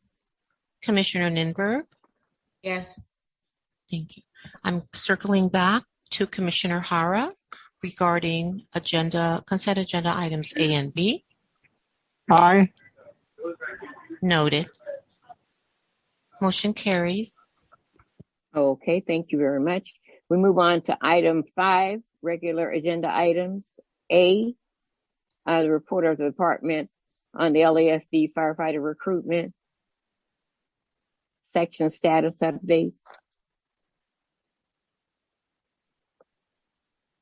Good morning, Madam President, Vice President Hart, Commissioners, Fire Chief, Command Staff, and City Attorney Nguyen. My name is Chris Larson. I'm Battalion Chief in charge of the recruitment section. Before you have the board report detailing what we did during COVID and a little bit of what we're doing coming out of COVID. My staff, firefighters, are still assigned to COVID division while doing double duty working recruitment events. So it's been a huge, huge challenge for us to keep everything up to date and everybody staffed within the office. Most of the recruitment events that we have been continuing to be virtual. Unfortunately, large gatherings still haven't been coming into play. We were going to do the Fleet Week, but that was canceled. Currently, we have 3 events that are upcoming, but one is not until January. We have the Air Show in the Valley. It's in November. We have the Car Show, the LA Auto Show, which is in November. And we have the Fit Expo coming up in January. We have currently finished all the updates to the website. And beginning tonight, we are starting a multi-session process of a kind of a get ready campaign so that people can understand the intricacies of the hiring process within the LAFD. We do things very unique, different from other departments in the way we do our applications and our filings. So we're hoping that the changes that we made to the website, the additional information that we provide to the candidates ahead of the filing period will allow the gap that we have between the actual applications and the number of people that actually test, kind of finish the written test, and then are eligible in the process, that will increase. Obviously we're still not sure what the variant's going to hold. All of our colleges where we do normally do a lot of recruitment events are still in the virtual world. We're hoping that we can get that back online after the first of the year, as well as our youth programs. That is our goal. But at this time, we're still kind of hampered by the restrictions of COVID. So if you have any other questions, I'm more than willing to entertain them.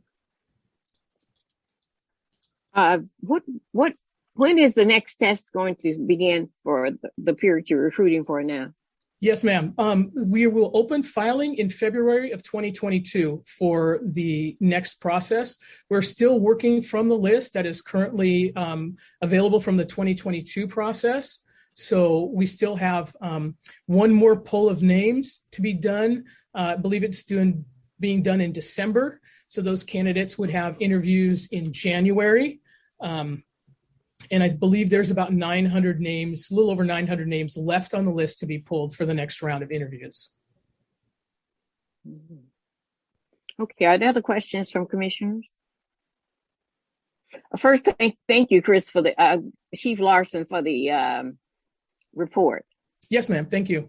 And thanks for the work that you do. I know that with COVID, it's been very difficult to get out and reach out to people. Because I know personally I've stayed home and because I had that option, but you guys also had the option of not going from place to place, and I'm happy that happened. I personally would love to see recruitment going on, but not at where we put the lives of our firefighters in jeopardy.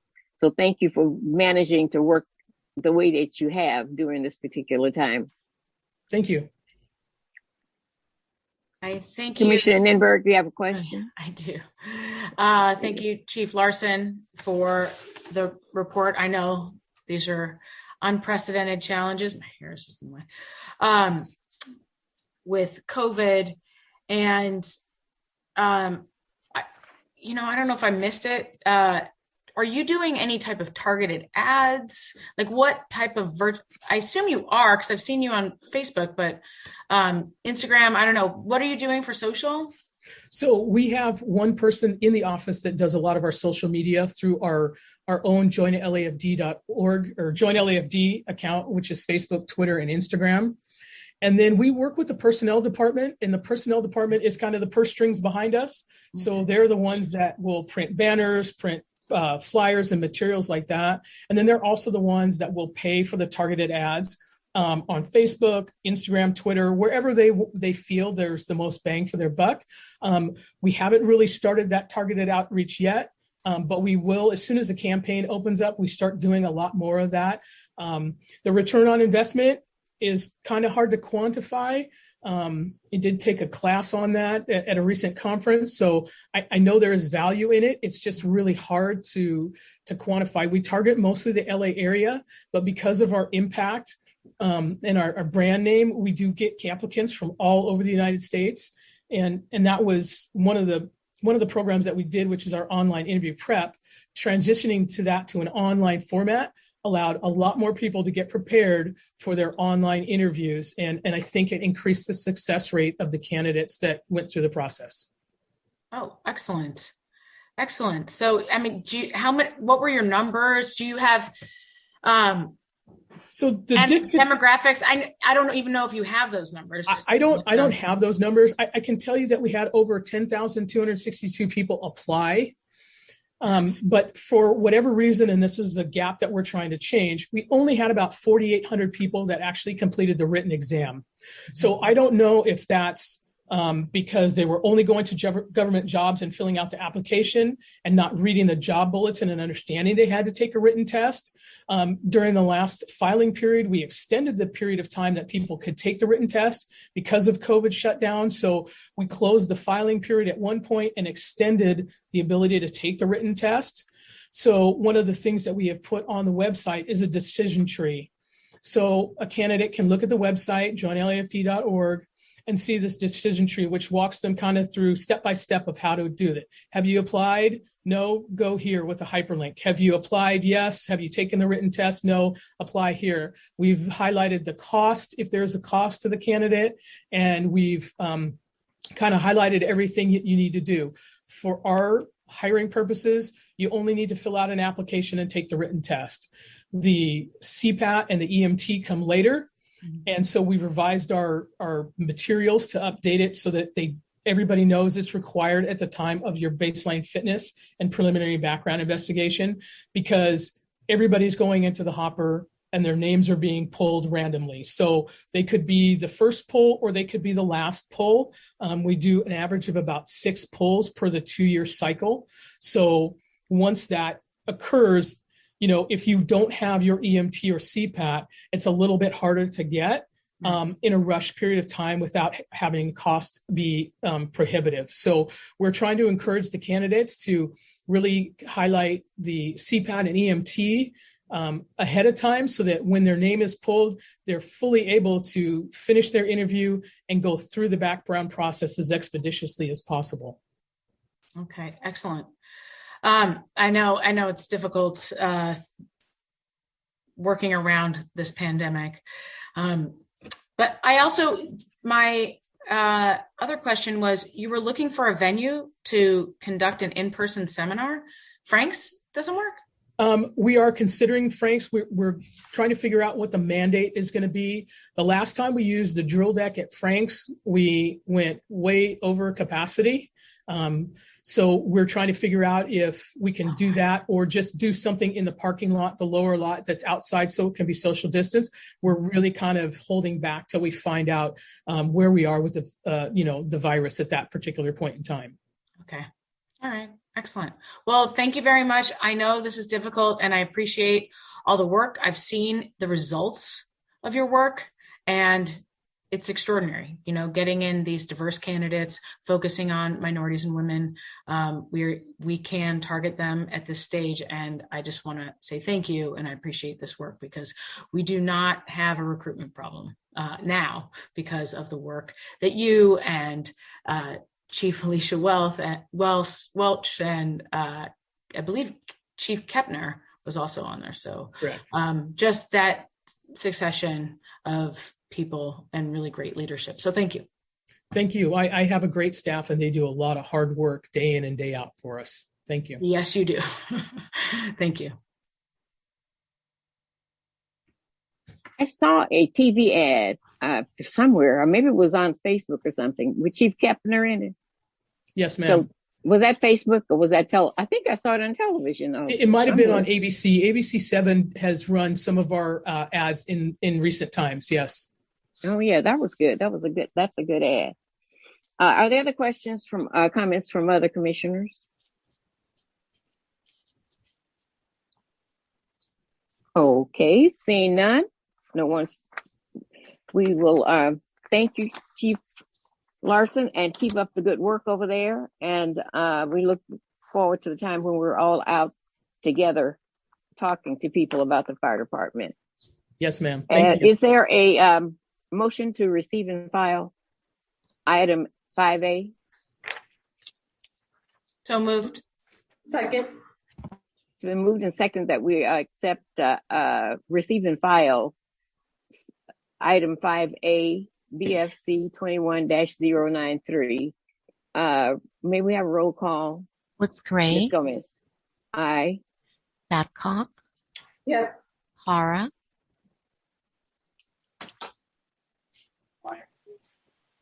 Aye. Thank you. Ibarra? Aye. Ninberg? Yes. Motion carries. Okay, very good. We'll receive and file that report. Moving on to item 5B. Good morning. Good morning. Good morning, Chief. Good morning, Madam President, Chief Terraz, Commissioners. My name is Steve Skelly, Battalion Chief in charge of the Recruit Services Section, and I'm honored to present you an update on the implementation of recruit and probationary firefighter surveys. On May 18th, 2021, the Commission asked for a report on recruit and probationary surveys. The Recruit Services Section, in cooperation with UFLAC, have been developing and delivering recruit probationary surveys to ensure the fair and equitable treatment and training that is provided to our recruit firefighters through their probationary tenure. As the previous versions of the recruit and probationary firefighter surveys were reviewed for content and objectives, it became apparent that the existing surveys were missing the analytical ability to truly assess and track the objective metrics that were needed for our current and our future needs. In reviewing the recent employee engagement surveys during the organizational and training assessment, it was discovered that having a third-party professional contracted vendor provide input and guidance would be more productive methodology for conducting and analyzing these surveys for the LAFD. Therefore, the Recruit Services Section is currently looking at options for developing professional surveys with an with the objective of using the criteria that the LAFD can use to access our assesses and to aid in developing plans for improvement. This may require a request for proposal, which will prolong the process. So we're looking at other ways to accomplish this sooner. We're hopeful that we can receive a third-party assistance in developing professional work environment surveys in the coming months. And this concludes my report. I'd like to answer any questions. Okay, are there questions? Thank you, Chief Skelly, for the report and the work that you're doing. Are there comments from the commissioners?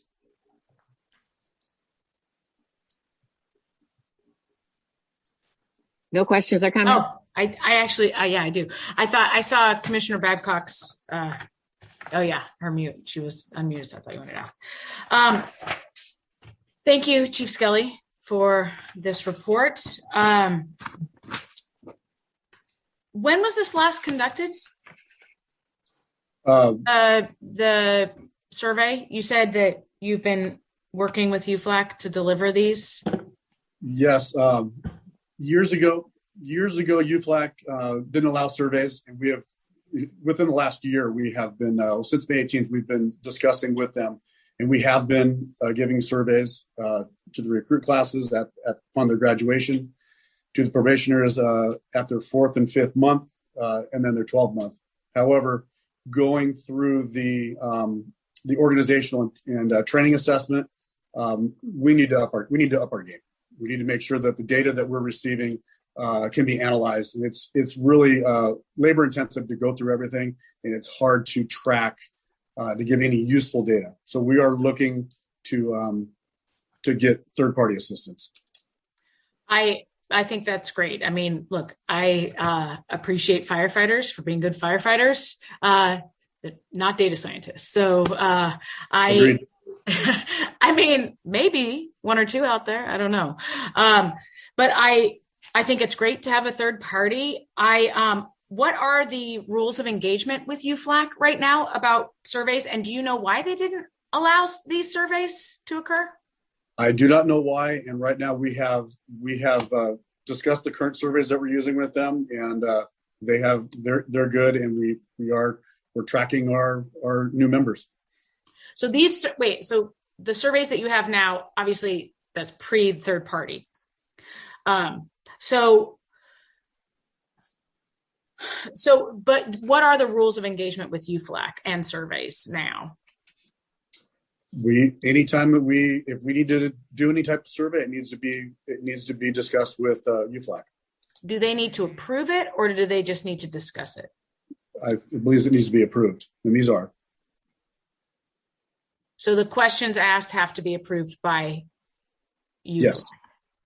Yes. Okay. That is my understanding. Okay. All right. And then you said third party assessment. So, and they blocked surveys for 2 years, correct? I don't know. I do not know the amount of years, but for a period of time, yes. Okay. Because I know that there was a probationary firefighter survey that indicated there were high rates of suicidal ideation. Was that the last survey that they did? I do not know. And was it conducted by the behavioral health? I know that one was conducted by behavioral health scientists.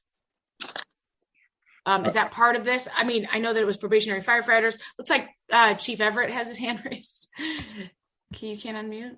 Oh, Chief Everett, I can't see it. So Chief Everett, you have comments?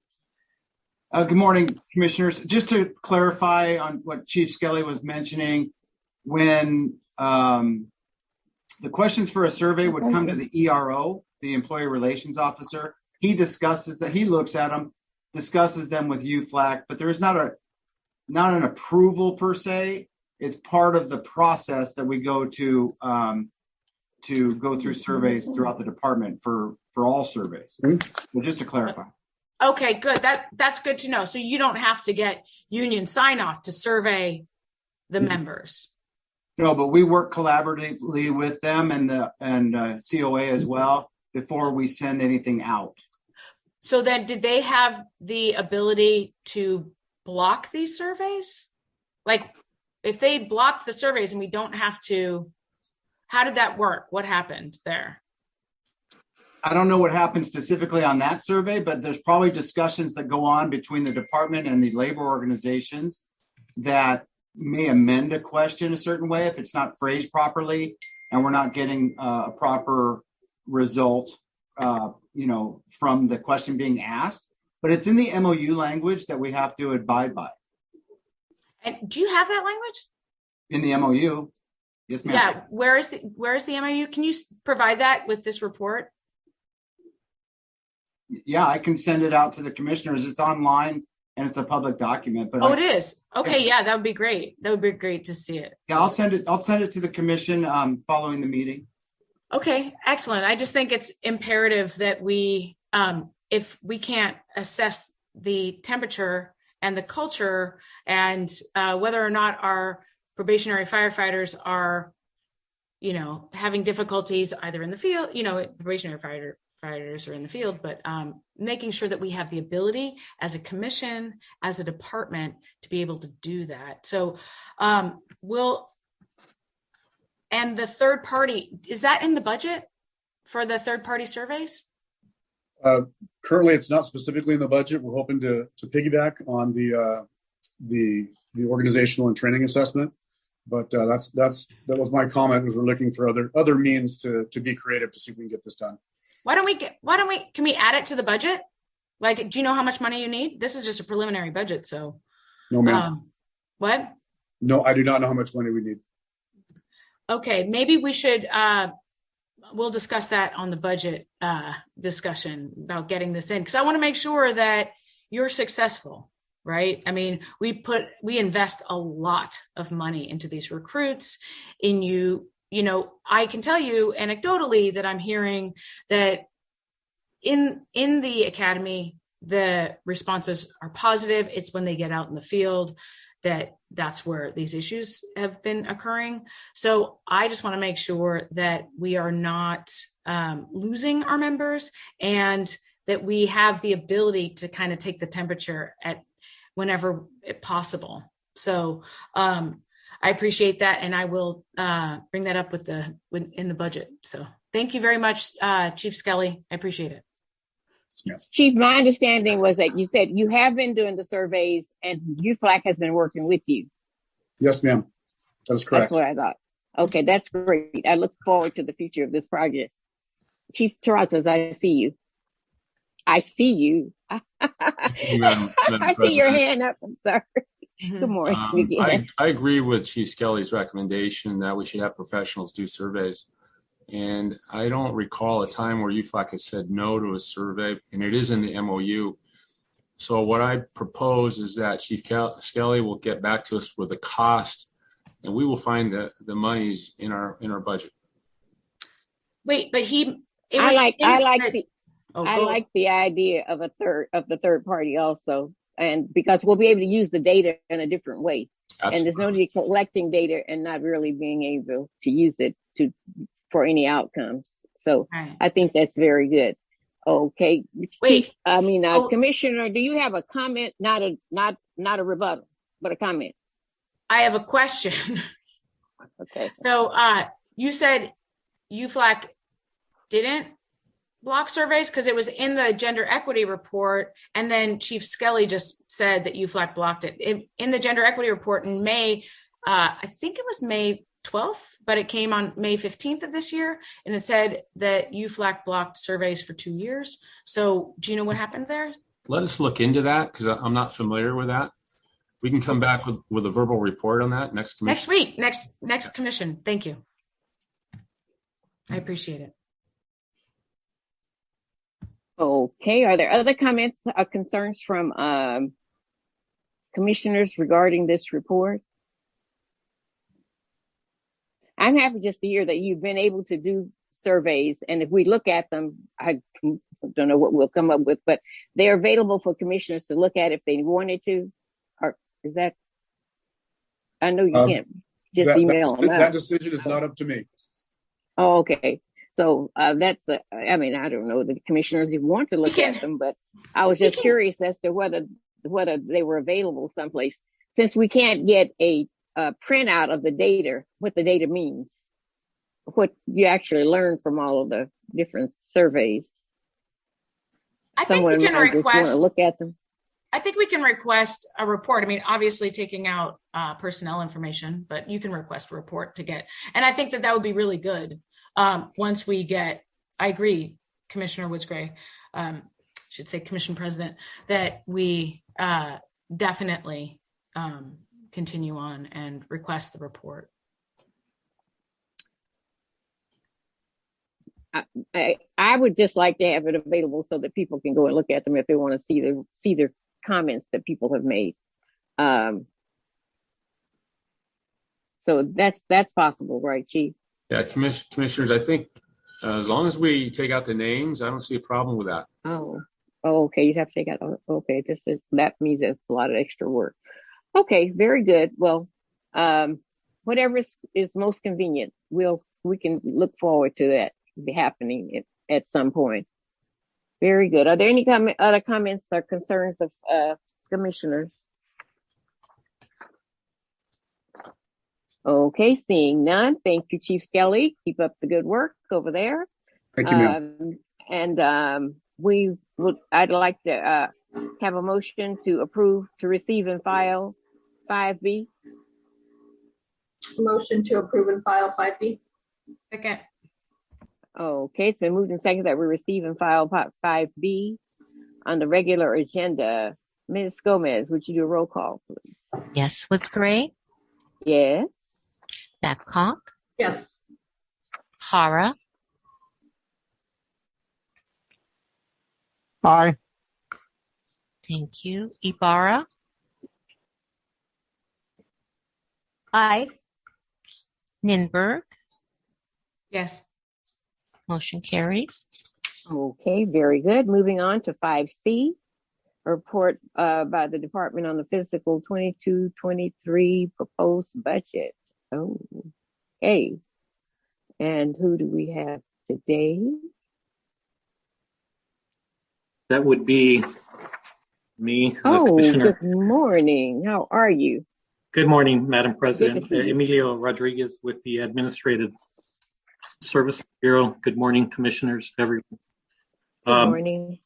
On behalf of the department, I am pleased to present the fiscal year 22-23 proposed budget. To reiterate process, this is one of two presentations to your commission to go over the department's budget priorities and major budget requests. The report before you presents the department's proposed budget for your consideration and concept approval. The department aims to return to the board with a final proposed budget document prior to the mayor's due date of November 19th, just around the corner next month.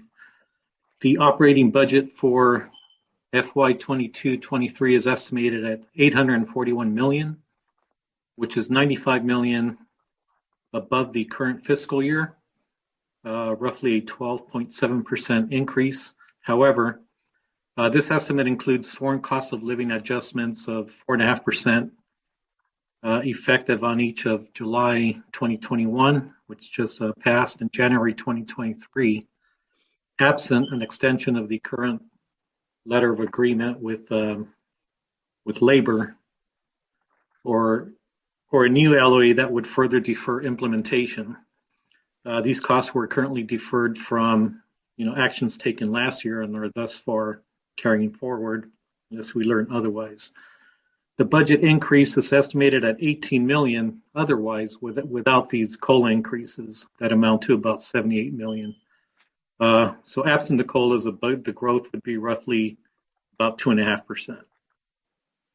Collectively, with non-departmental requests of $63 million, the total budget requests amount to $904 million. Non-departmentals include MICLA funding for annual fleet replacement, technology capital funding, and unappropriated balance funding for the major equipment replacements and matching fund programs. The department's focus, as illustrated in the attached list of your report, and I'm just going to go through some of the major items. Continuing firefighter recruitment with 4 new academy classes for the placement of up to 260 firefighters to address an upcoming surge in retirements, departures through at least January 2024. Enhancing wildfire suppression support through the establishment of a paid fire crew civilian program, which would include as needed, a large component of which would include as needed funding for fire suppression aides, a total of 26 aides to assist in that program, as well as management under 2 fire captain positions and 1 fire captain position and 2 firefighter to provide management for the program. Continuation of sworn overtime for mutual aid deployments, which is reimbursable. This is funding we get $3 million annually, also through the UB. Funding for a cost increase in aerial firefighting resources. There's about $120,000 for the annual increases to the Erickson Halitanker contract, and clerical staffing for brush unit, brush abatement support, which provides for TLH, targeted local hire opportunity. Next priority would be continuing and enhancing staffing resources for organizational study, which Chief Terraz and others mentioned earlier. Behavioral wellness and risk management support. Psychologist staffing. Injury prevention programs and staffing assistance for to address increasing CPRA, California Public Records Act, processing.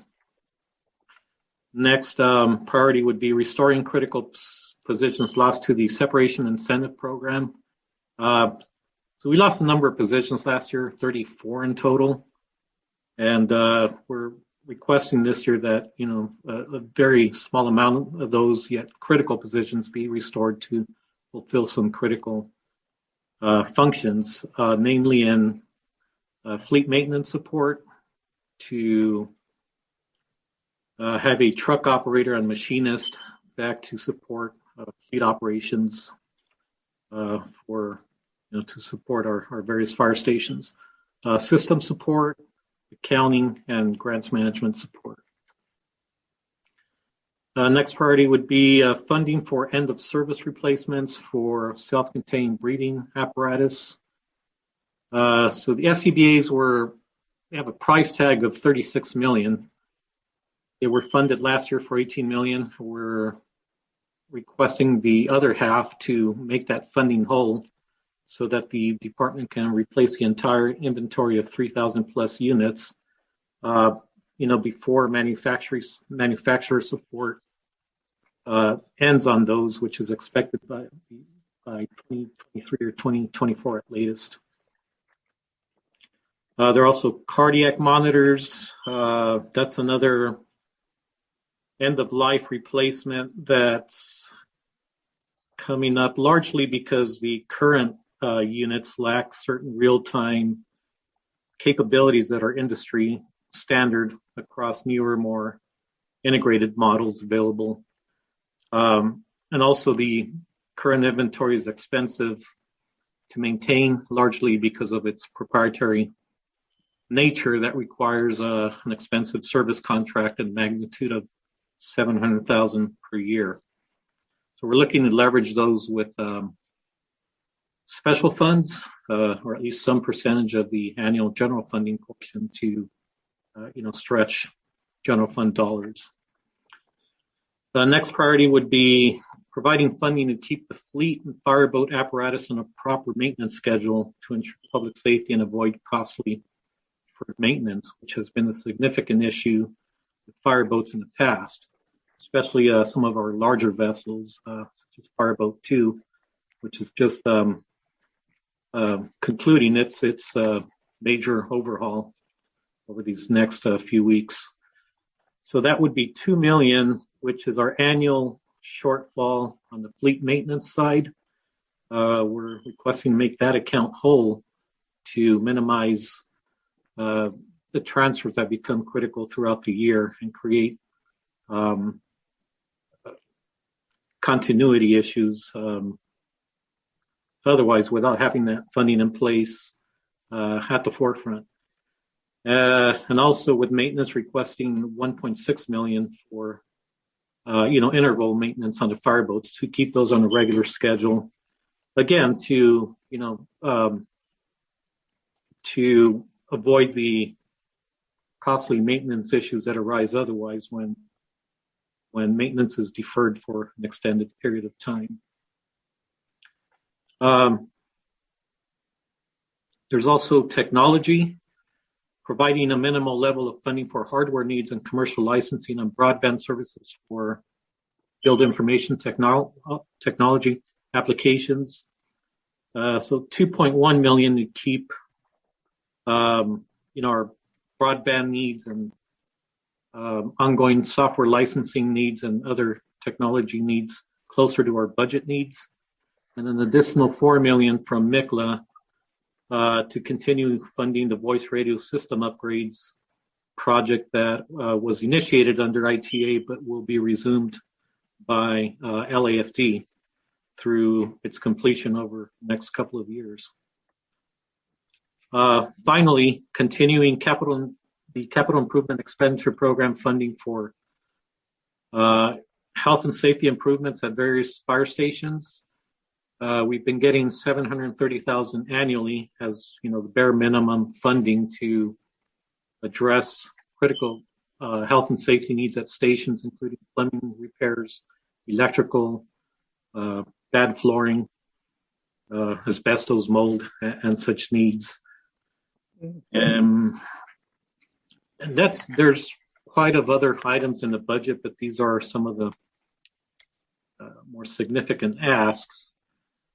So the recommendations of our report would authorize the fire department to prepare all budget documents and return to the board with a final proposed budget submission, as I had mentioned earlier on November 19th. With that, I'm open for any questions. Thank you very much. This report includes most of the new things that are being added. Right.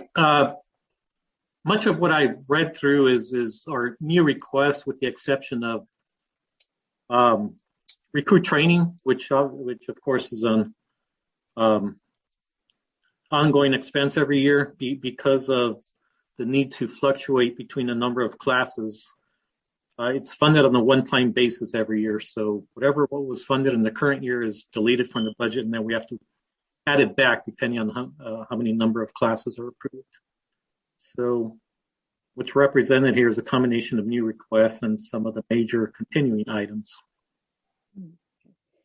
For the to establish the paid fire crew civilian program, is that for, I guess this is to the chief, is that for the Crew 3 group?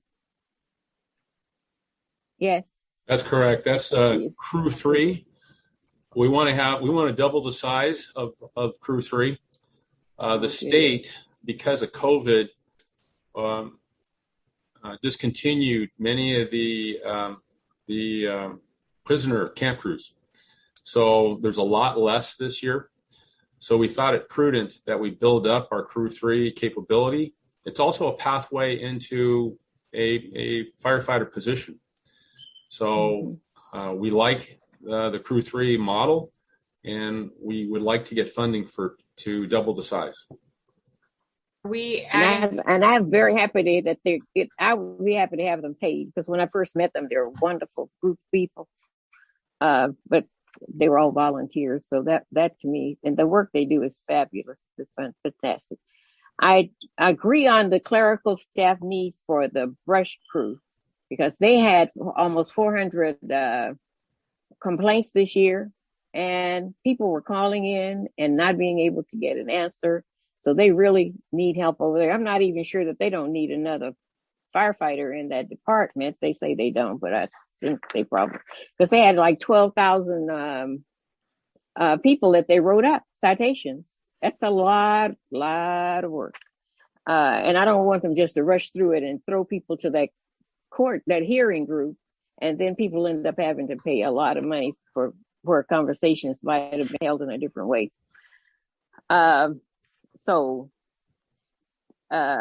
Let's see, the 34 group positions that we lost, restoring them. Are those civilians or sworn officers of some in the position? Those are all civilian positions, and of the 34, we're really only asking to restore about approximately five in some of our critical operations area. Okay. And the battalion chief, but the EMS battalion 5 and the marine operations, that's new. Totally new. Yes. I can speak to that, commissioners. The Marine BC, we have a battalion chief detailed there, and we're currently discussing with the Port of Los Angeles to recoup the cost of that because their efforts are focused on the marine assets. So that's the purpose of that. The regard to EMS 5, that's to convert a 10-hour EMS captain position to a platoon duty position staffed by 3 people because Battalion 5, which is the Hollywood area, is one of our busiest battalions. So that's why that recommendation is in there. Oh, that's good. That sounds good. Okay, are there other comments from other commissioners? Oh, I have one other question I want to ask. Does this capital for improving fire stations include the air filtration systems that we talked about the other day? Improving air filtration systems in fire stations. I saw there were 2 places where there were going to be improvements to buildings. I can answer that, Commissioner. I just got an email this morning from Chief Thomas, and he tells me that General Services Department changes our filters every 3 months, and they are upgrading their filters to the highest level of filter to stop dust and other contaminants. So we're on top of that right now. Do they meet the requirements that the CDC put forth for the COVID? I'll have to ask that. He did not include that. That's my concern. Okay. He does say they're the most effective, but we can ask that question. Because there's specific types of filters that were recommended to deal with the COVID air filtration programs. Mm-hmm. And we really want to protect our firefighters. Agreed. And also people in that building, where you are, that building needs to have it too. I don't know what they're doing, but it would be good to have a report on what they are doing and what kind of filters they are using so we can check to make sure they are the ones that meet the CDC requirements. I know it's more expensive, but life is expensive. Mm-hmm. Lives are expensive. Okay, thank you very much. Which other commissioner would like to go next? This is Commissioner Ibarra. Okay, Commissioner Ibarra. Thanks. My question is, how do you calculate from litigation? How does that calculate into the budget once the department needs to pay something? Because obviously it's not a normal item. Do you understand my question, Emilio? I'm talking about liability claims. Exactly, yes, liability claims. I don't think that's necessarily budgeted into the department's budget. It might be more in the nature of an off-budget item that's placed in the city's liability claims appropriations or in the UB. As far as how the calculation is made, I think that's kind of a settled between parties involved in the city attorney's office, but I can get more information on that. But it's not typically something that would appear in the department's operating budget. It would likely be an off-budget source somewhere or elsewhere in the city budget.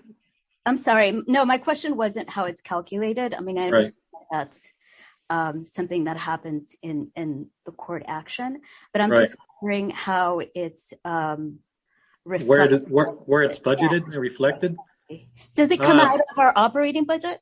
No, Isn't there an insurance policy that covers that? No, there isn't. Isn't it covered through an insurance? No, the city self-insured. No. Oh, there's liability claims fund or account or appropriation, if you will. That's one possible area, but I've never typically seen these in the department's operating budget.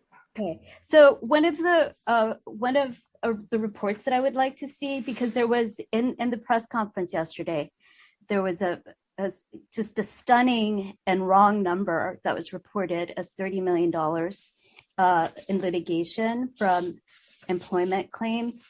And that's just, I mean, I track this stuff, because I've been on the commission 8 years, almost. So it's not $30 million. I mean, my understanding, it's under $2 million of litigation claims that have been paid for EEOC type complaints. Most of those stunningly have been paid to white males.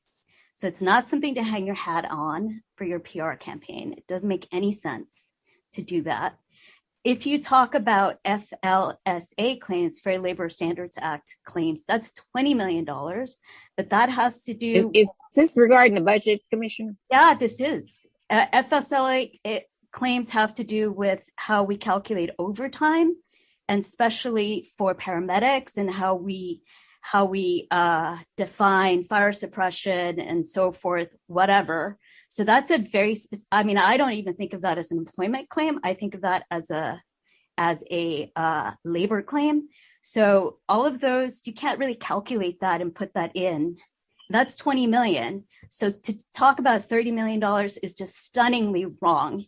And is that on the budget, Commissioner? Yeah, that is on the budget. It's not on the budget. Yep. So somebody I needs declare to I say that you're out of order with that particular question. If you have other questions or concerns. Well, no, that's my report. I would like a report back on those specific claims and how they get calculated into the budget, and also just a breakdown. I think the LAS report said it was from 2016 or 2015. So go back to 2014 and give us specifically all the EEOC claims. And you can include Fair Labor Standards Act in it and just have a specific breakdown. And also by race and gender of the claimant. So that's my request. Thanks. Thank you. Are there other, Emilio, you're okay with, you got the information that's needed? I wrote it down, yes. Okay, very good. Are there other comments from other commissioners? I believe, yeah, I do, but it looks like Chief Terraz had his hands up. Oh, Chief Terraz is right in the middle of the screen, and I'm overlooking you. How could I do that? I'm trying to observe Zoom meeting etiquette. Thank you, Chief. Absolutely, we'll get a report back. It does not show up in our departmental budget. I believe there's a separate city budget for that, and we'll confirm that with the city attorney's office, and we'll report back with what Emilio finds out. Okay, very good. Thank you very much. Are there other commissioners' comments or questions for Emilio on the budget? Yes. Commissioner Ninberg. Yes. Hi. Good morning. So that actually is a good point about, I think Crew 3 should be paid as well. Is there a plan to do that? Get them? Commissioner Ninberg, yes, the plan in priority number 2 is to pay them. So we would have 2 firefighters, 1 captain supervising 26 Crew 3 members. Okay. On page 1. Oh, perfect. There we go. Yeah. It has been, yes, I was out of town all weekend and didn't get back. So yes, that's great news. That is awesome.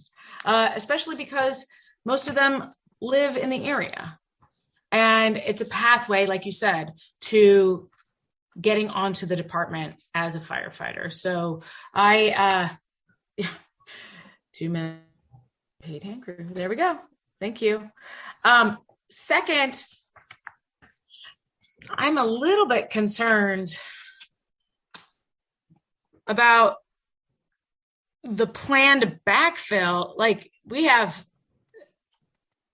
I don't even know what's going to happen. So the deadline's tomorrow for the mandate, correct? Yes. Is that confirmed? Is this on something on the budget item? Yes. It's on, so which it's page are you on? staffing. It's staffing, number 1. City Council is going to vote on it tomorrow morning. Oh, they are? Yes. Okay. Tomorrow. Do you know what they're voting on? They're still having bargaining discussions, so I'm hesitant to say because it could change. Okay. So we could, as of tomorrow, see some mass resignations, correct? No.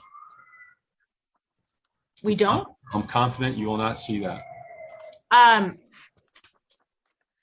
Wait, what is the plan for that? Well, Commissioner, I really don't want to say much. Commissioner, is it a part of the budget discussion? We're talking about the because budget I'm trying to make go to your point. Go to the point about the regards to budget. We have a staffing crisis. I agree. We have a staffing crisis, and we have 394 people in the drop.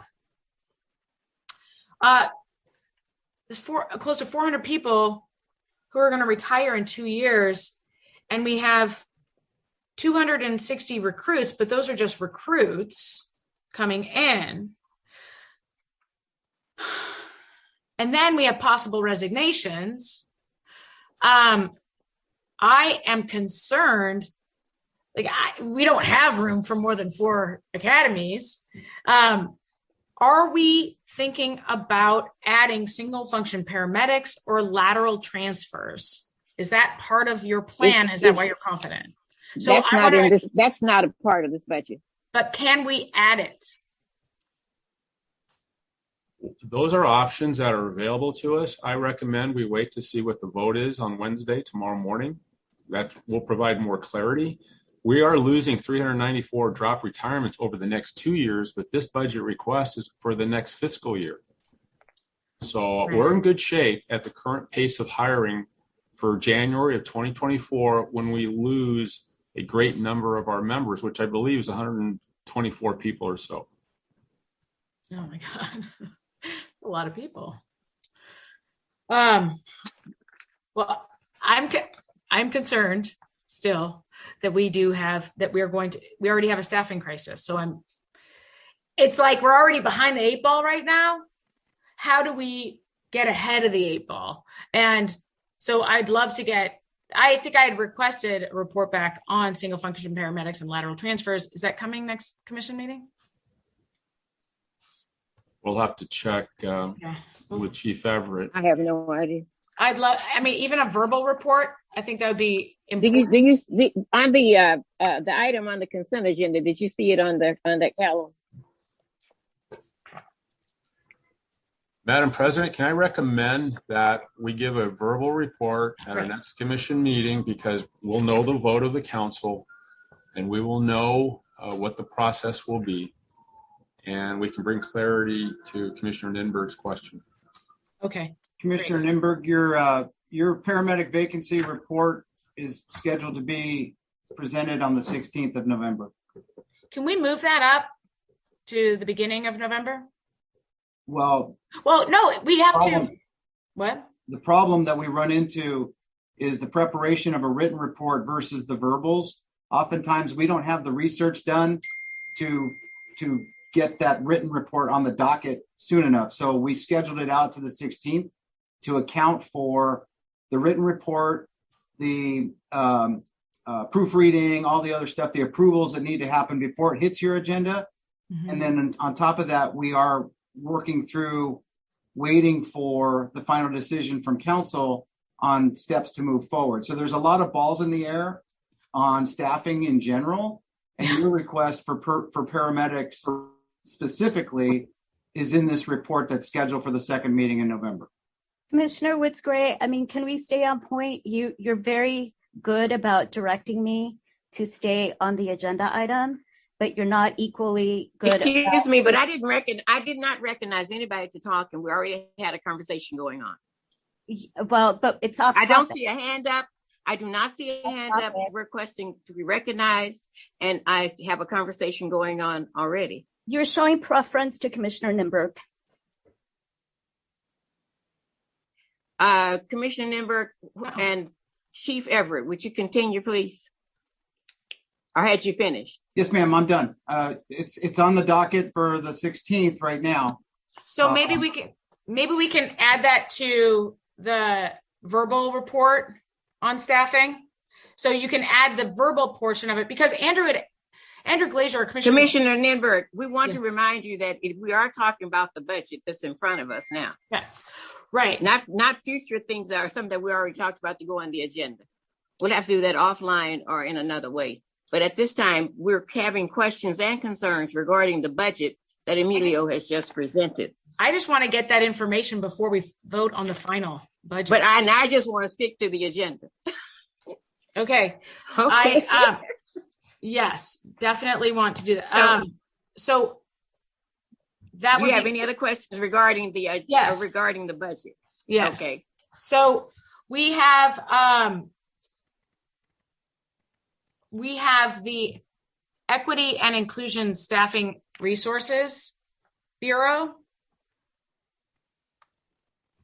I mean, these are great steps. The organizational study finally happened. We had, these were all recommendations that the Women's Strategic Plan.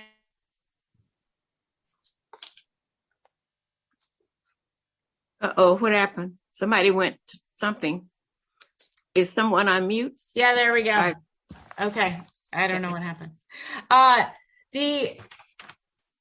So this recommendation is great. I mean, I'm glad to see it's in the budget.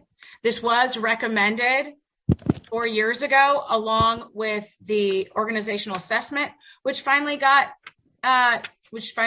became got commenced in June. So I wanted to, and this is tying to that, because this is in consultation regarding the organizational study.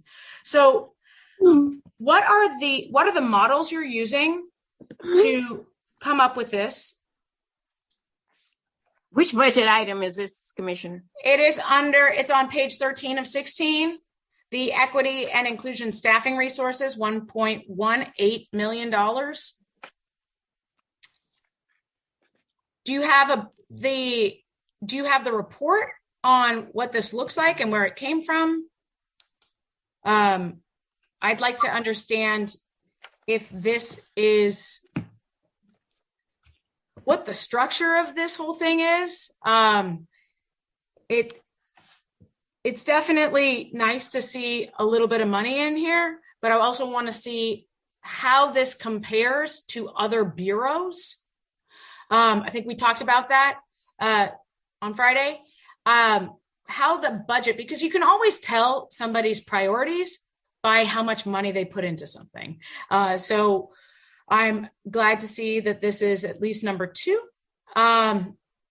And are these civilian, like who's running it? Are these going to be just 2-year? I'm concerned if this is just a 2-year. Commissioner, that's a whole nother report. But that's also, I can't vote on this if I don't have this information. I'm not sure that I clearly understand how this came to be, because the report is not completed yet. But I think it's more or less like a placeholder, what the chief thinks will be. And so we don't know until the report is really completed and gives directions. Right, but how can we vote? Just so that there's a place for money to be put in, I think he has created a space. And I'm not sure. Chief, would you speak to that? Yes, thank you, Madam President. You're exactly right. The budget process is moving forward right now, and I wanted to take advantage of the timing to implement at least the first phase of this effort. If we didn't do it now, we'd have to wait another budget cycle. I don't want to do that. This is important. This is a high priority. Chief Terraz and his team have been attending the weekly organizational study meetings, and they've extrapolated from those discussions the positions that are recommended. Now, this is not in concrete. We can modify based on collective input from the stakeholders, from labor, and edit as we go forward. So what you see here, it does line out the positions. There are some civilian, some sworn, and in the justification, it explains the major components. I recommend that you allow us to come back and give you a more detailed presentation on this piece of the budget at a later date. But to include it in the budget, does that mean you would do it at the next meeting?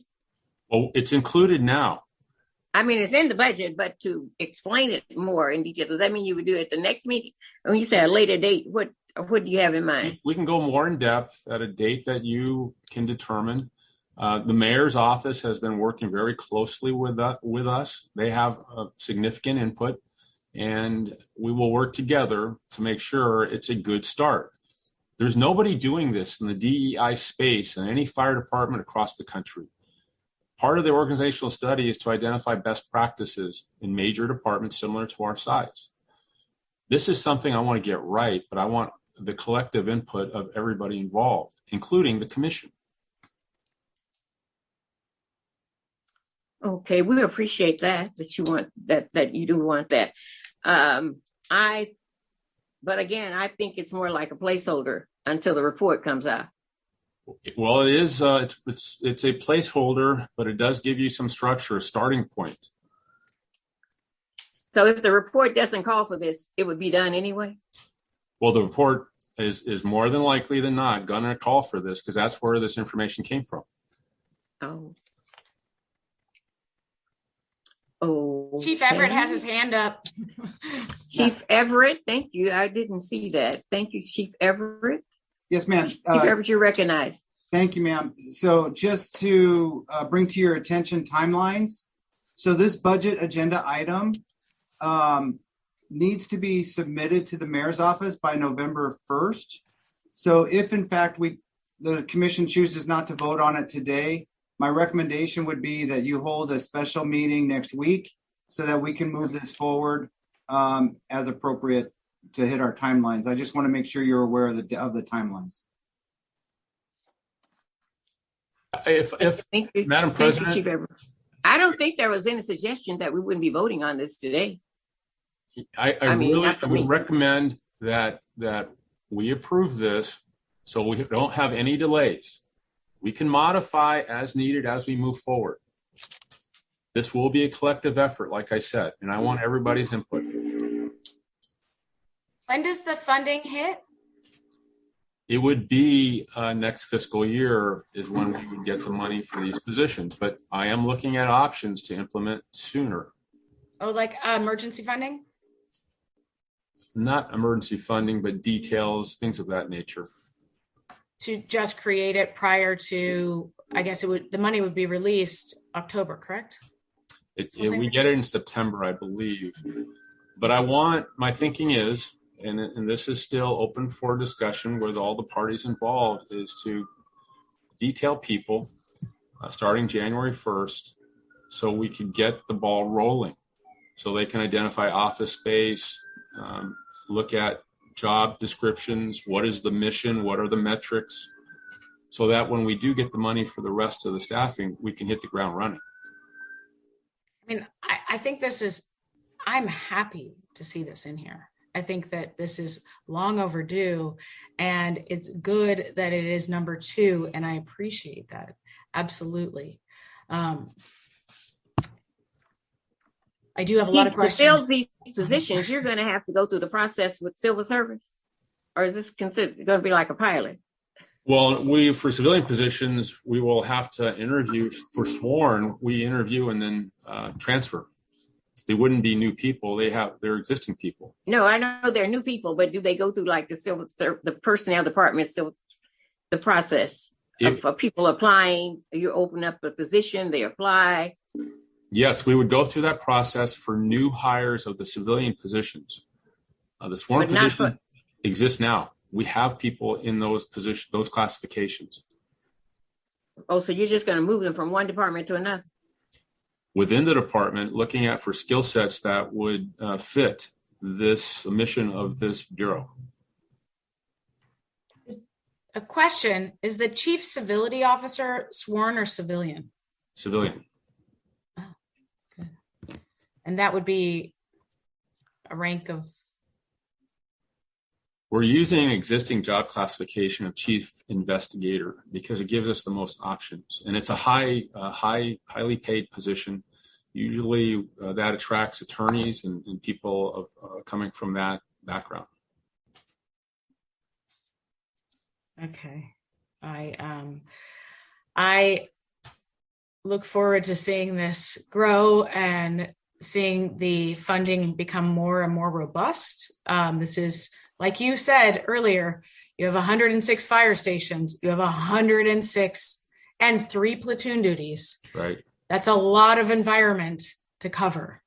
So I think that as a city, that we can look into really creating this, turning this into a robust program to address all of these issues. Agreed. Motion to approve the fiscal year 22-23 proposed budget. Is there a second? Were there any other comments from anybody else, from the commissioners before? Looks like. Okay, is that Chief Dr. Har, you seconded? Yes. Okay, so it's been moved and seconded to, there's the long thing on here for this one. Where is it? Let's see here. We're not receiving and filing. We're doing something else. I have to get to my paper here. Okay, so that the board approved the FY 2022-23 proposed budget in concept and authorized the Fire Department's Financial Management Division to prepare all budget documents and instruct the department to return to the board with a final FY 22-23 proposed budget document. Okay, Ms. Gomez, can we have a roll call, please? It's Gray. Aye. Babcock. Yes. Hara. Aye. Ibarra. Aye. Ninberg. Yes. Motion carries. Okay, thank you very much. That's the end of our agenda. Is there a motion to adjourn? Motion to adjourn. We have one more item. We have what? Oh, the Stentorians. Oh my God! I thought Herbal I was at the report. end. How do I do that? Oh my God! Forgive me, Centurions. It's not my head. It's not my heart. It's my head. Sorry. I actually am very excited to have the Centurions make this presentation. I thought that, and I'm glad that you're here. We look forward, and we're eager to hear about your programs and what you're doing. And I think we have President Duran. Yes, I've requested for him to unmute. Press star 6, please. Good morning, Commissioners. Chief. Good morning, Inspector. How are you? I'm fine. Chief Terraz, command staff, all my friends. You're kind of low. Your voice is low. Is something that you're doing? Are you close to the mic, or do you need to turn it up? I'm trying to pick up the mic Kobe dropped. Okay, hold on. That's going to take a lot of lifting there. It does take a lot of lifting, doesn't it? Commissioners, thank you today. Chief Terraz's command staff, all my neighbors here in the city of Los Angeles, and all those who can hear. Today, I'm going to talk a little bit about the Centurion organization, how it was founded. I have Alicia Thompson with me today, our operational manager. She's going to fill in for one of our executive board members who was hurt in the Boyd fire Kenny Frazier, and he's getting some treatment today, so he wasn't able to show today to do part of the presentation that we put together. I'd like to start off by saying that the Los Angeles City Centurions, or the Los Angeles Centurions organization, was founded because of institutionalized segregation practice of the Los Angeles City, the City Fire Department. Today, our goal is to trample that practice with an infusion of social consciousness embedded with integrity and fair play. The Los Angeles City Centurions mission survives on embracing of recruitment, retention of, and the promotion of underrepresented groups. We prioritize our search in the African American community with an emphasis on women in particular. The Centurions comprehend the need for cultivating equal opportunities across the spectrum for this department to grow. I pledge my contribution to that movement. The Centurions believe that we shall become the most diverse, progressive fire service on the planet. You and I can deliver that. In 1954, the Los Angeles City Centurion, or City Fire Department, came together for the purpose of combating the racist, blatant bigotry that prevailed or prevented African Americans from joining and advancing in the fire service. The Centurions pursued to make that fire service a professional and equality in opportunities for all. Our organization remained in the struggle for justice and equality in the fire service to better serve the diverse needs of our members. The Centurion organization was restructured in 1990, forming two chapters, the Los Angeles County Centurions and the Los Angeles City Centurions. Today, the Los Angeles Centurion membership consists of more than 300 African Americans, men and women, firefighters and paramedics throughout the city of Los Angeles. I'd like to say also that not every member is African American. Centurions also belong to the International Black Professional Firefighters, a national organization for promoting nationwide equality for the fire service. The Centurions now maintain its office and training facilities at Old Fire Station 46. One of the first fire stations that was integrated by the Los Angeles City Fire Department. The building is now and has been renamed in honor of Arnett Hartsfield and Van Davis. Both were former firefighters for the city and county fire departments, respectfully, and they were the members that put the Centurions organization together, with leading the word of centaur. That meant loud voice. Although blacks were hired as far back as 1897, they were segregated from white firefighters. There was only two fire stations that African Americans could work, Fire Station 30 and Fire Station 14, along Central Avenue, where the growing population of African Americans started moving in. In 1955, when the Fire Commission ordered an end to segregation, it took several more years before the directive was fully implemented. And it took more than a quarter of a century under the federal court decree for minorities to receive some type of parity within the hiring service. I want to just go back and talk about Fire Station 46 for a minute. In 1955, when segregation was first starting to be implemented and members of the African American and Latino community were sent to Fire Station or were scheduled to go to Fire Station 46s, there was a fireman or firefighter named Kenneth Kenworthy, and he was the acting captain that day. And when the chiefs came down and told them how they were going to treat the African Americans or those who didn't look like them, he said one thing that I will never forget, and I commend him for his bravery. I will not rate a man on the basis of his color. Lo and behold, he ended up being fired. Later on, a few years later, he was able to get back his job and all the money that he did not receive while he was off. I say this is the type of people that we should always look for in the fire service, those who can stand and be brave against those who are trying to collaborate with indecency in how they treat human beings. I'm going to let Alicia Thompson give you a little bit more information on some of the things that we do here in the building. Who we are and what we do and what we stand for. Furthermore, we have provided support to thousands of individuals interested in the fire service. Although training and development are at the core of our operations, we are first responsible to the residents living in the surrounding neighborhoods around the center. Located within the heart of South Los Angeles, it is imperative that this community is served and provided outreach programs not easily accessible to them. We have fulfilled this obligation through our food giveaway program that services over 50 individuals and families weekly over the past year. Monthly CPR, first aid, AED classes to over 25 individuals on a monthly basis, facilitation of youth programs and providing training and certification towards a profession in firefighting, medical and emergency response, totaling over 500 youth and young adults to date, inclusive of all youth programming and support.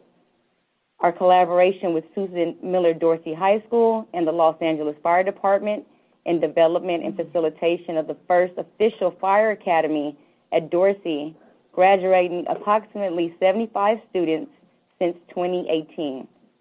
The Centurions Volunteer Initiative, composed of 48 firefighting recruits who rotate weekly to support our community food giveaway, in turn receiving free instruction on components of the field of firefighting, partnerships with other community-based organizations and advancement of their missions, facilitation of community events, and other complementary services throughout the years of operation.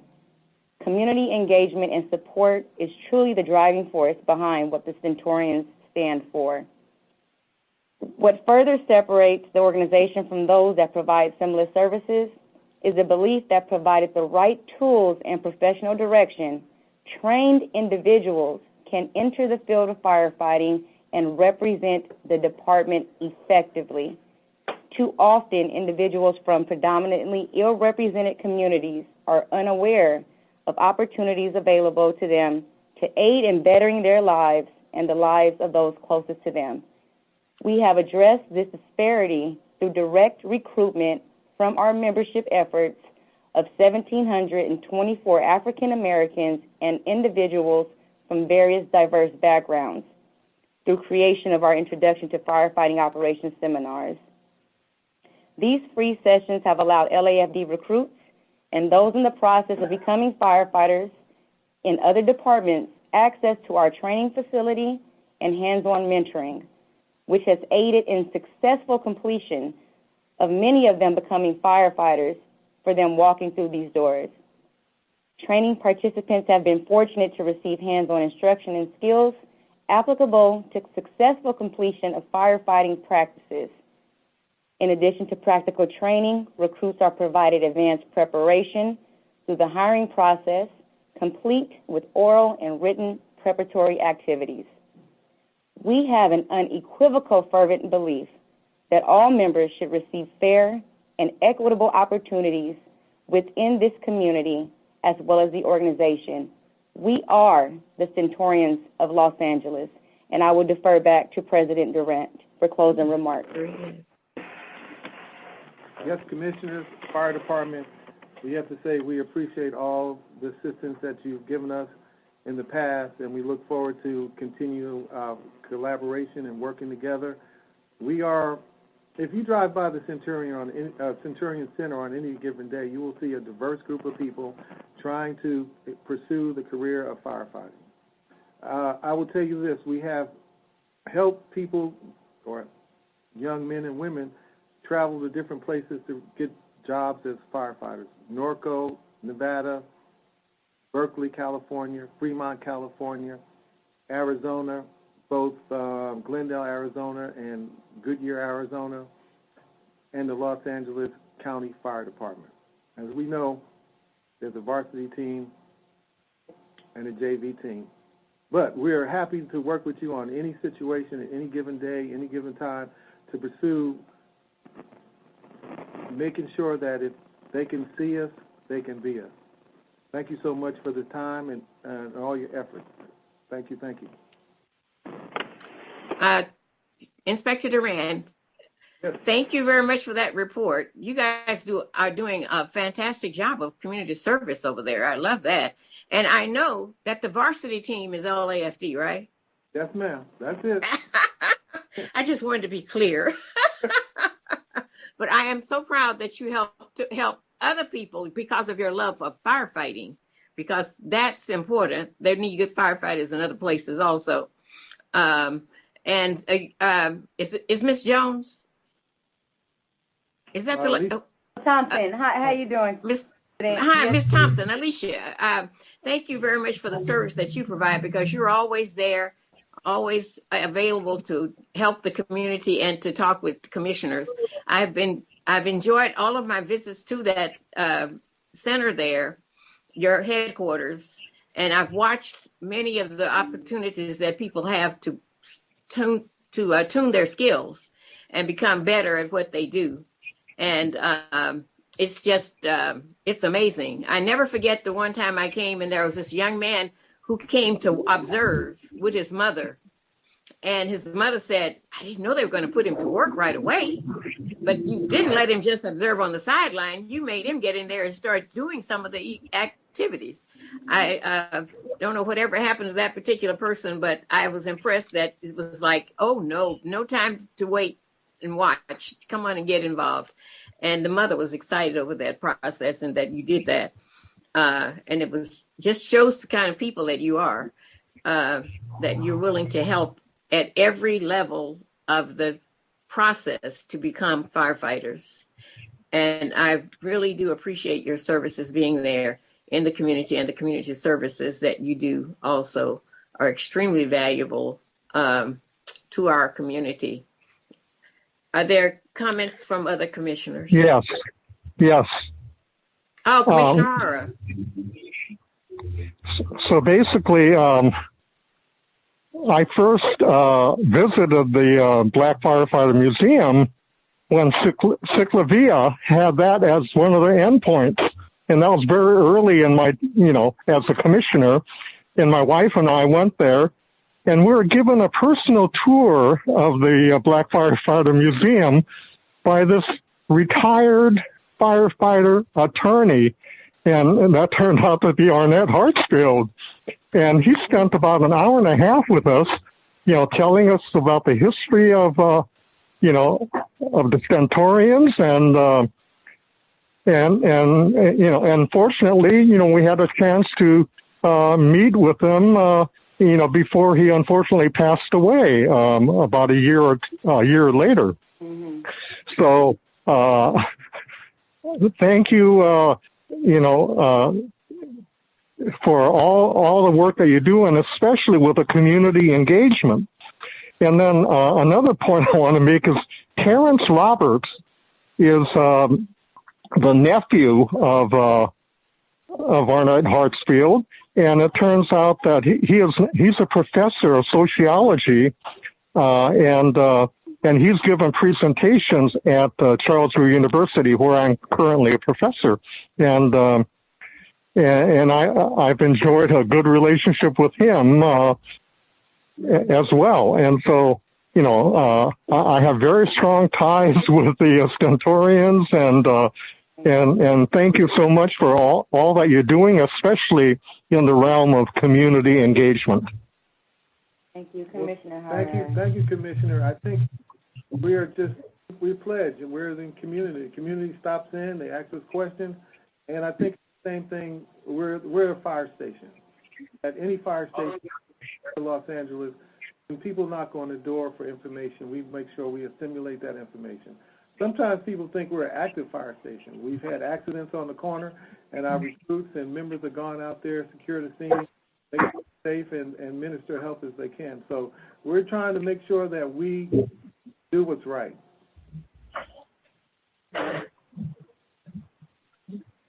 Thank you, Dr. Hara. Are there other comments from other commissioners? Yes.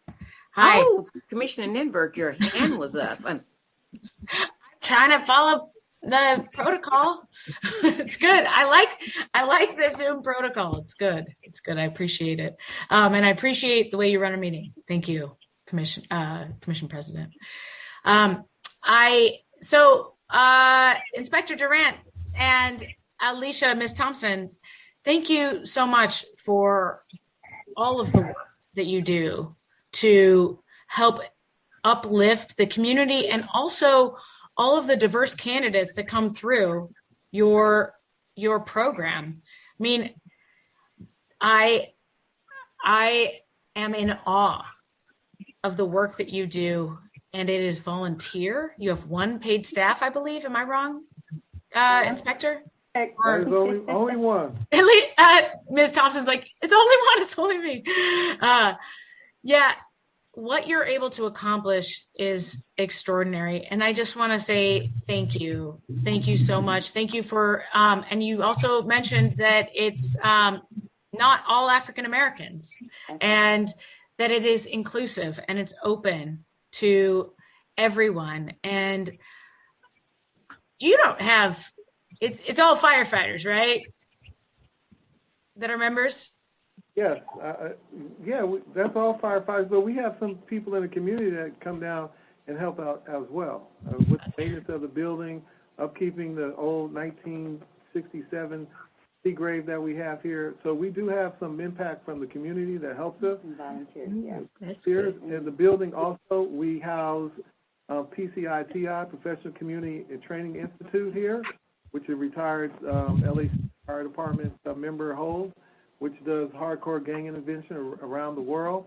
So our building and our group of people that come here is a catalyst for making a difference in all communities around the country. Can we just replicate that all throughout the city? That would be great. So thank you. I just want to say thank you again. Thank you for the presentation. It's inspiring, and I'm grateful that because I know that our numbers reflect the work that you do. So I just want to say thank you. Thank you so much. Thank you for your always. Thank you. Thank you. Are there other comments from other commissioners? Oh, this is Commissioner Ibarra. I also have my hand up. So thank you so much. Commissioner Ibarra, I do see your hand.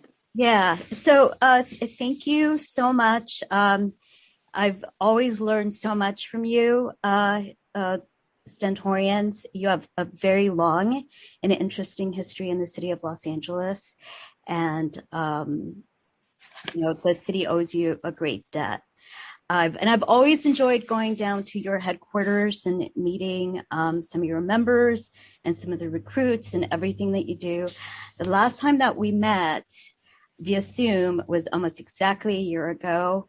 And I had a meeting with your executive board, and we were talking about certain priorities that you wanted. And I tried following up with you guys later, and I didn't hear from you.